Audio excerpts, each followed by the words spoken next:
ಧರ್ಮಕ್ಷೇತ್ರೇ ಕುರುಕ್ಷೇತ್ರೇ ಸಮವೇತಾಯೇತ್ಸವಃ ಮಾಮಕಾಃ ಪಾಂಡವಾಶ್ಚೈವ ಕಿಮಕುರ್ವತ ಸಂಜಯ. ದೇವಂ ನಾರಾಯಣಂ ನತ್ವಾ ಸರ್ವದೋಷವಿವರ್ಜಿತಂ ಪರಿಪೂರ್ಣಂ ಗುರುಂಶ್ಚಾನ್ ಗೀತಾರ್ಥಂ ವಕ್ಷ್ಯಾಮಿ ದೇಶತಃ. ಸಮಸ್ತಗುಣಸಂಪೂರ್ಣಂ ಸರ್ವದೋಷವಿವರ್ಜಿತಂ ನಾರಾಯಣಂ ನಮಸ್ಕೃತ್ಯ ಗೀತಾ ತಾತ್ಪರ್ಯಮುಚ್ಯತೆ. ಗುಣಗಣನಿಲಯಂ ಪತಿಂ ರಮಾಯಾಃ ಜಗತಃ ವಾಸವೀಸೋನುಂ ಮುನಿಕುಲತಿಲಕಂಚ ಪೂರ್ಣಬೋಧಂ ಗುರುಮಪಿ ಪರಮಂ ಗುರುಂಚ ಮೇ ವಂದೇ. ಲಕ್ಷ್ಮೀನಾರಾಯಣಂ ನತ್ವಾ ಪೂರ್ಣಬೋಧಾಧಿಕಾನ್ ಗುರೂನ್ ಕುರ್ಮ ಶ್ರೀಕೃಷ್ಣಗೀತಾಯಾಃ ಭಾಷ್ಯಾದ್ಯುಕ್ತಾರ್ಥಸಂಗ್ರಹ. ಏನು ಹೇಳಿದರು? ಅಧಿಷ್ಠಾನಂ ತಥಾ ಕರ್ತ ಕರಣಂಚ ಪೃಥಗ್ವಿಧಂ ವಿವಿಧಾಶ್ಚ ಪೃಥಕ್ ಚೇಷ್ಟಾ ದೈವಂಚೈವಾತ್ರ ಪಂಚಮಂ. ಈಗ 5 ಕಾರಣಗಳಿಂದ ಪ್ರತಿಯೊಂದು ಕೆಲಸ, ಒಳ್ಳೆಯದು ಕೆಟ್ಟದ್ದು ಸಣ್ಣದು ಪುಟ್ಟದು ಯಾನೇ ಆಗಿರಲಿ, ಏನಿರಬೇಕು ಅದಕ್ಕೆ 5 ಕಾರಣ ಇರಲೇಬೇಕು. ಉದಾಹರಣೆ, ಫ್ಯಾನ್ ಇದೆ, ಈಗ ಸ್ಟಾರ್ಟ್ ಮಾಡಲಿಕ್ಕೂ ಸ್ವಿಚ್ ಹಾಕಬೇಕು, 5 ಹೊರಗೂ ಸ್ವಿಚ್ ಹಾಕಬೇಕು, ಅದು ಕಾಮನ್. ಆ ರೀತಿಯಲ್ಲಿ ಬೇರೆ ದಾರಿ ಇಲ್ಲ. ಯಾವ್ಯಾವುದಿದು? ಶರೀರ ವಾಂಗ್ಮನೋಭಿರ್ಯತ್ ಕರ್ಮ ಪ್ರಾರಭತೆ ನರಃ ನ್ಯಾಯಂ ವಾ ವಿಪರೀತಂ ವಾ ಪಂಚೈತೆ ತಸ್ಯ ಹೇತವಃ. ಶರೀರ ಕಾಯೇನ ವಾಚ ಮನಸ, ಯಾವ ಕರ್ಮ ಪ್ರಾರಂಭ ಮಾಡ್ತಾನೆ ಮನುಷ್ಯ ಅದು ಸರಿನೋ ತಪ್ಪು 5 ಇರಲೇಬೇಕು ಕಾರಣ. ಸರಿ ಇದ್ದರೆ ಪುಣ್ಯ, ತಪ್ಪಿದ್ರೆ ಪಾಪ. ಅಂತೂ ಅದು 5 ಇಲ್ಲದೆ ಕೆಲಸ ಆಗಲಿಕ್ಕೆ ಸಾಧ್ಯ ಇಲ್ಲ. ಇವತ್ತು 5 ಇದೆ ಅಂತಲೇ ಜನಕ್ಕೆ ಗೊತ್ತಿಲ್ಲ ಫಸ್ಟು. ಇನ್ನು ಅನುಸಂಧಾನ ಅಷ್ಟಿರಬೇಕೀಗ. ಮಾನ್ಸರಬಲ್ ನಮ್ಮ ಕಾನ್ಸೆಪ್ಟ್ ಬರುತ್ತೆ. 5 ಇದ್ದಾಗ ಏನಾಯ್ತಾಗ ತಾನೀಗ ಉತ್ತರದಾಯಿತ್ವ ಇದೆ ಅವನಿಗೆ. ಅದು ಇಲ್ಲದೆ ಹಾಗೆ ಬದುಕಿದ್ರೆ ಏನಾಗುತ್ತೆ? ಅದಕ್ಕೆ ಜವಾಬ್ದಾರಿ ಇಲ್ಲದೆ ಹೋದಾಗ ಅದು ಅಪರಾಧ ಆಗುತ್ತೆ ಅಂತ ಹೇಳ್ತಾರೆ. ತತ್ರೈವಂ ಸತಿ ಕರ್ತಾರಂ ಆತ್ಮಾನಂ ಕೇವಲಂತು ಯಃ ಪಶ್ಯತಿ ಅಕೃತ ಬುದ್ಧಿತ್ವಾತ್ ನ ಸ ಪಶ್ಯತಿ ದುರ್ಮತಿ. ಇಷ್ಟೆಲ್ಲ ಇರ್ಬೇಕಾದ್ರೆ ನಾನೊಬ್ಬನೇ ಮಾಡಿದ್ದು ಅಂತ ತಿಳ್ಕೊಡ್ತಾನೆ, ಅಥವಾ ದೇವರೊಂದೇ ಮಾಡಿಸಿದ್ದು ಅಂತೇಳಿ ಎರಡೂ ತಪ್ಪೆ. ನಾನೊಬ್ಬನೇ ಮಾಡಿದ್ದು ಅನ್ನೋದು ತಪ್ಪು, ದೇವರು ತಾನಾಗಿ ಮಾಡಿಸಿಬಿಟ್ಟ ಅಂದರೆ ನಮ್ಮ ಜವಾಬ್ದಾರಿ ಇಲ್ಲ ಅಂತಾಗ. ದೇವರು ಮಾಡಿಸಿದ ಅನುಸಂಧಾನ ತಪ್ಪಲ್ಲ, ದೇವ್ರು ಏನೋ ತಲೆ ತೋರಿಸ್ತಾ ಮಾಡ್ತಾನೆ ಅಂತ ತಿಳ್ಕೊಂಡ್ರೆ ತಪ್ಪು. ಸಾಪೇಕ್ಷತ್ವ ಅಂತ ಹೇಳಿದ್ದಾರೆ, ಅದೆಲ್ಲ ಜ್ಞಾಪಕ ಇರಬೇಕು. ಹಾಂ, ಹೌದು. ಯಸ್ಯ ನಾಹಂಕೃತೋ ಭಾವೋ ಬುದ್ಧಿರ್ಯಸ್ಯ ನ ಲಿಪ್ಯತೆ ಹತ್ವಾಪಿ ಸೈಮಾನ್ ಲೋಕಾನ್ ನಾಹಂತಿ ನ ನಿಬಧ್ಯತೆ. ಈ ಅನುಸಂಧಾನ ಇದ್ದವನಿಗೆ ಇಡೀ ಜಗತ್ತನ್ನೇ ಸಂಹಾರ ಮಾಡಿದರೂ ಕೂಡ ಅವನಿಗೆ ಯಾವ ಪಾಪವೂ ಬರೋದಿಲ್ಲ. ಈ ಅನುಸಂಧಾನ ಇದ್ದವನಿಗೆ ಅಂಥೇಳಿ. ಯಾರು ರುದ್ರದೇವರಿಗೆ ಅನುಸಂಧಾನ ಇದೆ, ಮೇಲಿನವರಿಗೆಲ್ಲ ಇದೆ, ಕೆಳಗಿನವರಿಗೆ ಇರೋದಿಲ್ಲ. ಆದ್ದರಿಂದ ಅವ್ರಿಗೆ ದೋಷಕ್ಕೆ ಕಾರಣ. ಯಮದೇವರಿಗೂ ಇಲ್ಲ ಅಂತ ಹೇಳಿದರು. ಯಮದೇವರು ನಿತ್ಯ ಸಂಹಾರದ ಕೆಲಸ ಅವ್ರದ್ದು, ಪ್ರಳಯ ಕಾಲದ ಸಂಹಾರ ಕೆಲಸ ರುದ್ರದೇವರು. ಯಸ್ಯ ನಾಹಂಕೃತೋ ಭಾವ ಬುದ್ಧಿರ್ಯಸ್ಯ ನ ಲಿಪ್ಯತೆ ಹತ್ವಾಪಿ ಇಮಾನ್ ಲೋಕಾನ್ ನಾ ಹಂತಿ ನಾ ನಿಬದ್ಧತೆ. ಯಾಕೆ ಈ ಎಕ್ಸಾಂಪಲ್ ತೊಗೊಂಡ್ರೆ ವರ್ಸ್ಟ್ ಕೇಸ್ ಇದು. ಇಡೀ ಜಗತ್ತನ್ನೇ ಸಂಹಾರ ಮಾಡೋದಂದ್ರೆ ಅದಕ್ಕಿಂತ ಮತ್ತೊಂದು ಪಾಪ ಇಲ್ಲ. ಬಟ್ ಅನುಸಂಧಾನ ಇದ್ದರೆ ಆಗೋದಿಲ್ಲ. ಅದನ್ನು ನಿನ್ನೆ ಹೇಳಿದೆ. ಅದನ್ನೆಲ್ಲ ಒಬ್ಬ ಹ್ಯಾಂಗ್ ಮಾಡೋಂಗೆ ಅನುಸಂಧಾನ ಇದೆ. ನಾನು ಕೊಲ್ತಾ ಇಲ್ಲ, ವೈಯಕ್ತಿಕ ದ್ವೇಷ ಇಲ್ಲ, ನನಗೆ ಯಾವ ಸಂಬಂಧನೂ ಇಲ್ಲ, ನನ್ನ ಕೆಲಸ ಅದು ಹೇಳಿದ್ದಾರೆ ಮಾಡ್ತೇನೆ ಅಷ್ಟೇ ಹೊರತು ಬೇರೆ ಅವ್ನ ಮುಖ ಕೂಡ ನೋಡೋಕ್ಕೆ ಹೋಗೋದಿಲ್ಲ. ಅವ್ನು ತಂದು ನಿಲ್ಲಿಸ್ತಾರೆ, ಹಾಕ್ತಾನೆ ಅಷ್ಟೇ. ಅವನು ಕವರ್ ಮಾಡೋದು ಮುಂದೆ ಹಾಕ್ತಾರೆ, ಅದು ಏನು ಕೆಲಸನೂ ಇಲ್ಲ. ಈ ರೀತಿ ಇದ್ದವನಿಗೆ ಏನಾಗುತ್ತೆ? ಅದರಿಂದ ಅದು ಮಾಡಿದ ಕೆಲಸ ಕೊಲೆ ಅಂತ ಅನಿಸಲಿಲ್ಲ, ಇನ್ನೊಬ್ಬರಿಗೆ ಕೊಲೆ ಅಂತ ಅನಿಸ್ತು. ಯಾಕೆ? ನಾನು ಕೊಳ್ತಾ ಇರೋ ನನ್ನ ಶತ್ರು ಎಲ್ಲ ಅವನಿಗೆ ಸೇರಿತ್ತ. ಆದ್ದರಿಂದ ಅದು ಬಂಧಕ ಆಯಿತು. ಇವನು ಬಂಧಕ ಆಗಲಿಲ್ಲ. ಅದಕ್ಕೆ ವರ್ಸ್ಟ್ ಕೇಸ್ ತೊಗೊಂಡು ಹೇಳಿದರು. ಇದು ಬೆಸ್ಟ್ ಕೇಸ್ ಮಾಡಿಕೊಂಡ್ರು ಯಾರು? ರುದ್ರದೇವರು. ಅರ್ಥ ಆಯ್ತಾ? ಇಲ್ಲದೆ ಹೊರ ಸಣ್ಣ ಪುಟ್ಟದಕ್ಕೆ ಸಾಯ್ಬೋದು, ಆದರೆ ಇನ್ನು ದೊಡ್ಡದಕ್ಕೂ ಏನೂ ಆಗಲಿಲ್ಲ. ಅಂದರೆ ಅನುಸಂಧಾನ ಎಷ್ಟು makes last of lot of difference ಅಂತ ಅರ್ಥ. ಜ್ಞಾನಂ ಜ್ಞೇಯಂ ಅದೇ ಡಾಕ್ಟರ್ ಅನುಸಂಧಾನ ಹೇಗಿರುತ್ತೆ? ಬಂದೆ ಡಾಕ್ಟರ್ ಅನುಸಂಧಾನ ಏನಂತ ಇದೆ? ರೋಗಿ ವಾಸಿ ಮಾಡಬೇಕು ಅಂತಿದೆ, ಅವನು ಆಗಲಿಲ್ಲ, ದೋಷ ಆಗಲಿಲ್ಲ. ಇವನಿಗೆ ಕೊಲ್ಲೋ ಉದ್ದೇಶ ಇದೆ, ಸಾಯಲಿಲ್ಲ, ಆದರೂ ಕೂಡ ಶಿಕ್ಷೆ ಇದೆ. ಅಟೆಂಪ್ಟ್ ಮಾಡಿದ್ರೆ ಒಂದು ದೊಡ್ಡ ಕೇಸ್ ಅದು. ಎಷ್ಟು ಅಂದರೆ ಏನಾಗಿದೆ ಅದರಲ್ಲಿ? ಅನುಸಂಧಾನ ಬದಲಾಗಿಬಿಟ್ಟಿದೆ ಈಗ. ಜ್ಞಾನಂ ಜ್ಞೇಯಂ ಅದೇನೇನಿದೆ ಈಗ? ತಾರತಮ್ಯ ಇದೆ. ಎಷ್ಟು ಜ್ಞಾನಂ ಜ್ಞೇಯಂ ಇನ್ನು ಹಿಂದಿಂದದು. ಹಾಂ, ಸ್ವಾತಂತ್ರ್ಯಂ ಈಶ್ವರೇ ವೇತ್ತಿ ನೈವಾತ್ಮನಿ ಕದಾಚನ. ಮತ್ಯಾವುದು? ಸ್ವಾತಂತ್ರ್ಯಂ ಮನ್ಯಮಾನಸ್ಯ ರಾಗಾತ್ ಧರ್ಮಂಚ ಕುರ್ವತಃ ತನ್ನಿಮಿತ್ತಸ್ತು ದೋಷ ಸ್ಯಾತ್ ಗುಣಶ್ಚ ಸ್ಯಾತ್ ಸ್ವಕರ್ಮಜಃ ಇತಿ ಚ. ಸ್ವಾತಂತ್ರ್ಯಂ ಮನ್ಯಮಾನಸ್ಯ ರಾಗಾತ್ ಧರ್ಮಂಚ ಕುರ್ವತಃ. ಯಾವನು ಸ್ವಾತಂತ್ರ್ಯವನ್ನು ತಿಳ್ಕೊಂಡಿದ್ದಾನೆ, ತನಗೆ ಸ್ವಾತಂತ್ರ್ಯ ಇದೆ ಅಂತ ಹೇಳಿಬಿಟ್ಟು ಕೊಲ್ಲೋ ಹಕ್ಕು ನನಗಿದೆ ಅಂಥೇಳಿ ತಪ್ಪದು. ಧರ್ಮಂಚ ಕುರ್ವತ ಅದೇ ಒಂದು ಕೆಟ್ಟ ಕೆಲಸ ಇದು. ರಾಗ ಧರ್ಮಂಚ ಕುರ್ವತಃ, ಒಂದು ಧರ್ಮಾನುಷ್ಠಾನ ಮಾಡ್ತಾನೆ, ಅವನ ರಾಗ ಅಂದ್ರೇನು, ಫಲದ ಅಪೇಕ್ಷೆ ಇದೆ, ಅದು ದೋಷಕ್ಕೆ ಕಾರಣ ಆಯಿತು. ಇರಲಿಲ್ಲ, ದೋಷಕ್ಕೆ ಕಾರಣ ಆಗಲಿಲ್ಲ. ತನ್ನಿಮಿತ್ತಸ್ತು ದೋಷ ಸ್ಯಾತ್, ಆ ನಿಮಿತ್ತದಿಂದಾಗಿ ದೋಷ ಬರುತ್ತೆ. ಗುಣಶ್ಚ ಸ್ಯಾತ್ ಸ್ವಕರ್ಮಜ, ಅದೇ ಸ್ವಕರ್ಮಾನುಷ್ಠಾನ ಅಂಥೇಳಿ ಕೃಷ್ಣಾರ್ಪಣ ಬುದ್ಧಿಯಿಂದ ಫಲಾಪೇಕ್ಷೆ ಬಿಟ್ಟು ಮಾಡಿದರೆ ಅದು ಗುಣ ಆಯಿತು, ಇದು ದೋಷ ಆಯಿತು. ಒಂದೇ ಒಂದು ಕೆಲಸ ಗುಣನೂ ಆಗುತ್ತೆ, ದೋಷ. ಅದಕ್ಕೆ ಹೇಳ್ತಾರೆ ಈ ಕಡೆ ಸೇರಿ ಬೋಚಿಗೆ ಇದು ಬಂಧಕ ಅಂತ ಹೇಳೋದಿಲ್ಲ. ಹಾಗೆ ಒಂದೇ ಒಂದು ಅದಕ್ಕೆ ಒಂದು ಲಾಕ್ ಮಾಡೋದಕ್ಕೊಂದು ಕೀ, ಅನ್ಲಾಕ್ ಮಾಡೋದಕ್ಕೆ ಇನ್ನೊಂದು ಕೀ ಅಂತಿಲ್ಲ. ಒಂದೇ ಕೀನೇ ಎರಡು ಕೆಲಸ ಹೇಗೆ ಮಾಡುತ್ತೋ, ಒಂದೇ ಕರ್ಮನೇ ಅದು ತಾರಕನೂ ಹೌದು, ಮಾರಕನೂ ಹೌದು. ಇದು ಅನುಸಂಧಾನ ಇದ್ದು ಮಾಡಿದಾಗ ತಾರಕ, ಇಲ್ಲದೆ ಹೋದಾಗೆ ಮಾರಕ. ಇಲ್ಲಿ ಒಂದು ಕೇಸ್ ನೋಡಿ, ಧರ್ಮರಾಜನಿಗೇನು ಏನಿತ್ತೀಗ ಎಲ್ಲ ದೇವರು ಮಾಡಿಸಿದ್ದು ಅಂತ ಕೂತ್ಕೊಂಡ್ಬಿಟ್ಟು, ಭೀಮದ ತಪ್ಪು ತಿಳಿದಿದ್ದೀನಿ, ನೀನು ರಾಜ ಕ್ಷತ್ರಿಯ, ನಿನ್ನ ಕರ್ತವ್ಯ ಇದೆ, ಅನ್ಯಾಯಕ್ಕೆ ನೀನೇ ಒಳಗಾಗಿದ್ದಿ, ಇದು ಪ್ರತಿಕ್ರಿಯೆ ತೋರಿಸ್ತಾ ಹೋದರೆ ಯಾರು ತೋರಿಸ್ಬೇಕೀಗ? ಕೋರ್ಟ್ಗೆ ಅವರೇ ನ್ಯಾಯಾಧೀಶರೇ ಹೈಯೆಸ್ಟ್ ಕೋರ್ಟ್ ಆದ್ದರಿಂದ ಅದಕ್ಕೆ ಬೇರೆ ದಾರಿ ಇಲ್ಲ, ನೀನು ಇನ್ಯಾರು ಶಿಕ್ಷಿಸ್ಬೇಕು ಅವರನ್ನು. ಇದು ಅದೇ ದೇವ್ರ ಪೂಜೆ. ಇದು ಹೇಳಿದ ಮೇಲೆ ಬದಲಾದ ಧರ್ಮರಾಜ. ಮೊದಲೇನು ತಿಳ್ಕೊಂಡ್ಬಿಟ್ಟಿದ್ದ, ಎಕ್ಸ್ಟ್ರೀಮ್ ಅದು. ದುರ್ಯೋಧನ ಎಕ್ಸ್ಟ್ರೀಮ್ ಏನೋ ಎಲ್ಲ ನಾನೇ ಮಾಡಿದೆ ಅಂತೇಳಿ, ಈತನ ಎಕ್ಸ್ಟ್ರೀಮ್ ಏನೋ ಎಲ್ಲ ದೇವರೇ ಮಾಡಿಸ್ದೆ ಅಂತೇಳಿ. ಹಾಗಲ್ಲ, ನಮ್ಮ ರೋಲು ಇದೆ. ಆದ್ದರಿಂದ ನಮಗೆ ಎಷ್ಟು ನಮ್ಮ ಕರ್ತವ್ಯದ ಹೊಣೆ ಇದೆ ಅಷ್ಟನ್ನು ನಾವು ಕರ್ತೃತ್ವಾಭಿಮಾನವನ್ನು ಇಟ್ಕೋಬೇಕು, ಸ್ವಾತಂತ್ರ್ಯಾಭಿಮಾನ ಇಟ್ಕೋಬಾರ್ದು. ಅದೇ ರೀತಿ ಫಲ ಅಪೇಕ್ಷೆ ಪಡಬಾರ್ದು. ಕೃಷ್ಣಾರ್ಪ ಎರಡಿದೆ ನೋಡಿ, ಈ ಕಡೆಗೆ ಅಹಂಕಾರ ಮಮಕಾರ, ಆ ಕಡೆಗೆ ಫಲ, ಎರಡೂ ಬಿಟ್ಟುಬಿಡಬೇಕು. ಎಲ್ಲ ದೇವರಿಗೆ ಅಂತ ಅರ್ಪಣೆ ಮಾಡಿದರೆ ಯಾವ ವಸ್ತುನೂ ಬಂಧಕ ಆಗೋದೇ ಇಲ್ಲ. ಅಷ್ಟು ಹೇಳಿದ್ದು ಅದರ ತಾತ್ಪರ್ಯ. ನೆಕ್ಸ್ಟ್ ಈಗ ಇಷ್ಟಾದ ಮೇಲೆ ಮತ್ತೊಂದು ಹೊಸ ವಿಷಯ ಪ್ರಾರಂಭ ಆಗುತ್ತೆ, ಅಂದರೆ ಅದಕ್ಕೆ ಸಂಬಂಧಪಟ್ಟಂತೆಯೇ ಏನು ಅಂತ ಹೇಳ್ತಾರೆ. ಮೊದಲಿಗೆ ಪರೇಚ್ಛಯಾಪಿ ಪಂಚೈತಾನಿ ಯಶ್ಯ ನಾಹಂಕೃತೋ ಭಾವ ಜ್ಞಾನಂ ಜ್ಞೇಯಂ ಪರಿಜ್ಞಾತ ತ್ರಿವಿಧಾ ಕರ್ಮಚೋದನ ಕರಣಂ ಕರ್ಮ ಕರ್ತೇತಿ ತ್ರಿವಿಧ ಕರ್ಮಸಂಗ್ರಹ. ಭಾಳ ಮುಖ್ಯವಾದ ಮತ್ತೊಂದು ಅಂಶ. ಒಂದು ಕರ್ಮ ಮಾಡೋದಕ್ಕೇನು ಕಾರಣ, ಇದಕ್ಕೇನು ಕಾರಣ, ಅದನ್ನು ಬಿಡಿಸಿ ಹೇಳ್ತಾರೆ.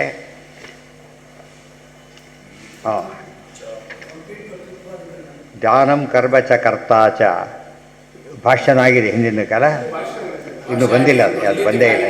ಜ್ಞಾನಂ ಜ್ಞೇಯಂ ಪರಿಜ್ಞಾತ ತ್ರಿವಿಧ ಕರ್ಮಚೋದನ ಕರಣಂ ಕರ್ಮ ಕರ್ತೇತಿ ತ್ರಿವಿಧ ಕರ್ಮ ಸಂಗ್ರಹ. ಕರ್ಮಚೋದನ ಒಂದು, ಕರ್ಮ ಸಂಗ್ರಹ ಒಂದು. ಕರ್ಮಚೋದನ ಅಂದ್ರೇನು? ಕರ್ಮಕ್ಕೆ ಪ್ರೇರಣೆ ಆಗೋದು ಕರ್ಮಚೋದನ. ಕರ್ಮ ಸಂಗ್ರಹ ಏನು? ಕರ್ಮ ಮಾಡೋದು ಕರ್ಮ ಸಂಗ್ರಹ. ಪ್ರೇರಣೆ ಮಾಡೋದು ವಿಷ್ಣು ಪ್ರೇರಣೆಯ ವಿಷ್ಣು ಪ್ರೀತ್ಯರ್ಥವಂತೇವಲ್ಲ, ಹಾಗೆ ಅದು ಹೇಳ್ತಾರೆ. ಒಂದು ಕರ್ಮಚೋದನಕ್ಕೆ ಏನಿರಬೇಕು ಅಂದರೆ ಜ್ಞಾನಂ ಜ್ಞೇಯಂ ಪರಿಜ್ಞಾತ. ಜ್ಞಾನಂ ಜ್ಞೇಯಂ ಪರಿಜ್ಞಾತ. ಜ್ಞಾನ ಇರಬೇಕು, ಜ್ಞೇಯ ಇರಬೇಕು, ಜ್ಞಾತ ಇರಬೇಕು. ಜ್ಞಾನಕ್ಕೇನಿರಬೇಕು ಯಾವಾಗಲೂ? ಜ್ಞೇಯ ಕರ್ತ ಇರಬೇಕು. ಕರ್ಮ ಇದು ಅಂತ ಗೊತ್ತಾಗಬೇಕಾದ್ರೆ ಮೂರು ಬೇಕು. ಯಾವ ಕರ್ಮ? ಸ್ವವಿಹಿತ ಕರ್ಮ. ಸ್ವವಿಹಿತ ಕರ್ಮ ಅಂದ್ರೇನು? ಅದು ಜ್ಞಾನ. ಕರ್ಮದ ಬಗ್ಗೆ ಜ್ಞಾನ ಬೇಕು. ಯಾವುದೇ ಕೆಲಸ ಮಾಡಬೇಕಾದ್ರೆ ಕರ್ಮದ ಬಗ್ಗೆ ಏನು ಬೇಕು? ಜ್ಞಾನ ಬೇಕು. ಏನು ಮಾಡಬೇಕು ಅದು, ಅಡಿಗೆ ಏನು ಮಾಡಲಿ ಅಂತ ಕೇಳ್ತಾರೆ. ಮುಂದೆ ಶುರುವಾತು ಏನೋ ವಿದ್ಯಕ್ಕೆ ಶುರು ಮಾಡಿಬಿಟ್ಟು ಕೇಳಿದರೆ ಇಲ್ಲ, ಏನು ಮಾಡಬೇಕು ಅದು ಜ್ಞಾನ. ಅದು ಆಮೇಲೆ ಪರಿಜ್ಞಾತ. ಯಾರು ಹೇಳಬೇಕು? ಎಣ್ಣೆವನು ಹೇಳಿದರೆ ಅಡುಗೆ ಮಾಡೋ ವಿಷಯ ಸಂಬಂಧಪಟ್ಟವನು ಹೇಳಬೇಕು. ಅದೇ ರೀತಿಯೇ ಪರಿಜ್ಞಾತ ಜ್ಞೇಯ. ಜ್ಞಾನ ಅಡುಗೆ ಮಾಡೋದು, ಜ್ಞಾನ ಯಾವುದು ಅಂತೇಳಿ, ಪರಿಜ್ಞಾತ ಯಾರಿಗೆ ಅಂತೇಳಿ. ಮೂರು ಇದ್ದಾಗ ಏನಾಯಿತು? ಅದು ಕರ್ಮಚೋದನ. ಕರ್ಮಕ್ಕೆ ಸ್ಟಾರ್ಟು, ಪ್ರಚೋದನೆ ಆಯಿತು, ಪ್ರೇರಣೆ ಆಯಿತು. ಆಮೇಲೆ ಕರ್ಮ ಮಾಡಬೇಕೀಗ. ಇದಿಷ್ಟು ಕರ್ಮ ಮಾಡ್ಲಿಕ್ಕೆ ಏನು ಬೇಕು ಅಂತಾಯಿತು. ಕರ್ಮ ಹೇಗೆ ಮಾಡ್ತಾನೆ ಅಂದರೆ ಕರಣಂ ಕರ್ಮ ಕರ್ತೆ. ಅಡುಗೆ ಮಾಡು ಅಂತ ಹೇಳಿದ. ಏನು ಬೇಕು ಅವನಿಗೀಗ? ಎಲ್ಲ ಪರಿಕರಣಗಳಲ್ಲಿ ಉಪಕರಣಗಳು ಬೇಕು. ಆಮೇಲೆ ಕರ್ಮ ಕರ್ತಾ ಇತಿ, ಮಾಡೋ ಕೆಲಸ, ಅಡುಗೆ ಮಾಡುವಿಕೆ ಕೆಲಸ. ಕರ್ತ ಏನು? ಅಡುಗೆ ಮಾಡುವುದು ಕೆಲಸ. ಅಡುಗೆ ಮಾಡುವುದು ಮಾಡುವವನು ಕರ್ತ, ಮಾಡುವಿಕೆ ಕರ್ಮ. ಏನು ಮಾಡಬೇಕು, ಯಾವುದರಿಂದ ಮಾಡೋದು, ಹೇಗೆ ಮಾಡೋದೆಲ್ಲ ಅದು ಕರಣ. ಸೊ ಎಷ್ಟು ಇಂಪಾರ್ಟೆಂಟ್ ಇದು. ಕರ್ಮ ಚೋದನ ಯಾವುದು, ಕರ್ಮ ಸಂಗ್ರಹ ಯಾವುದು.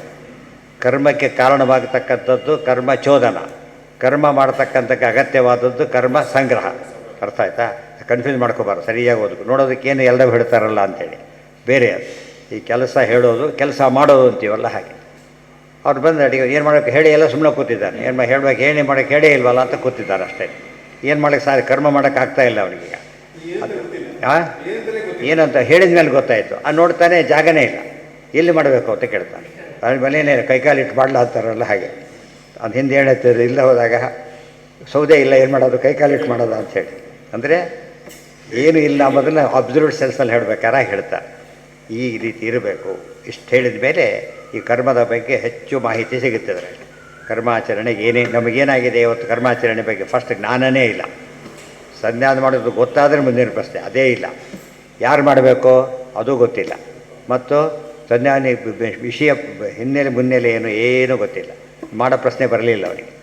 ಆಮೇಲೆ ಮಾಡೋ ವಿಧಾನ ಗೊತ್ತಿಲ್ಲ. ಮಾಡಕ್ಕೆ ಹೋದ ಈ ವಿಧಾನನೇ ಗೊತ್ತಿಲ್ಲ. ಅವನಿಗೆ ಮಾಡಬೇಕು ಅಂತ ಗೊತ್ತಿಲ್ಲ, ಒಂದು ಪಾಯಿಂಟು. ಹೇಗೆ ಮಾಡಬೇಕು ಗೊತ್ತಿಲ್ಲ, ಎರಡನೇ ಪಾಯಿಂಟು. ಆದ್ದರಿಂದ ಕೆಲಸಗಳೇ ಏನಾಗ್ತವೆ, ವಿಹಿತ ಕಾರ್ಯಗಳೆಲ್ಲ ಬಿಟ್ಟು ಹೋಗ್ತಾಯಿದೆ. ನಿಷಿದ್ಧ ಕೆಲಸಗಳೆಲ್ಲ ಚಿಕ್ಕ ಮಕ್ಕಳಿಗೆ ಪಟ ಪಟ ಪಟ ಆನ್ ಮಾಡಿಬಿಡ್ತಾರೆ. ವಾಟ್ಸಪ್ಗೆ ಯಾವುದಕ್ಕೆ ಬೇಕಾದ್ರೂ ಹೋಗ್ತಾರೆ, ಗೊತ್ತಾಯ್ತಾ. ಇದಕ್ಕೆ ಬರೋದೇ ಇಲ್ಲ. ಯಾಕೆ ಅಂದರೆ ಅದಕ್ಕೆ ಬರೋ ಒಂದು ಎಚ್ಚರ ಅದಕ್ಕೆ ಇಲ್ಲೇ ಇಲ್ಲ. ಹಾಗಾಗಬಾರ್ದು ಅಂತ ಹೇಳೋದಕ್ಕೆ ಇವೆಲ್ಲ ತಿಳ್ಕೊಂಡಿರಿ. ಈಗ ನಮಗೆ ಜ್ಞಾನ ಇಲ್ಲದವನು ಕರ್ಮ ಮಾಡ್ತಾನಾ? ಇಲ್ಲ. ಸೊ ಜ್ಞಾನ ಸಂಪಾದನೆ ಮಾಡಬೇಕಾಯ್ತು. ಈಗ ತಿಳಿತಾ, ಜ್ಞಾನ ಇಲ್ಲದ ಕರ್ಮ ಮಾಡ್ತಾನೆ ಅಂದರೆ ಏನರ್ಥ? ಕೆಡಿಸಿ ಹಾಳು ಮಾಡ್ತಾರೆ ಅಂತ. ಹಾಂ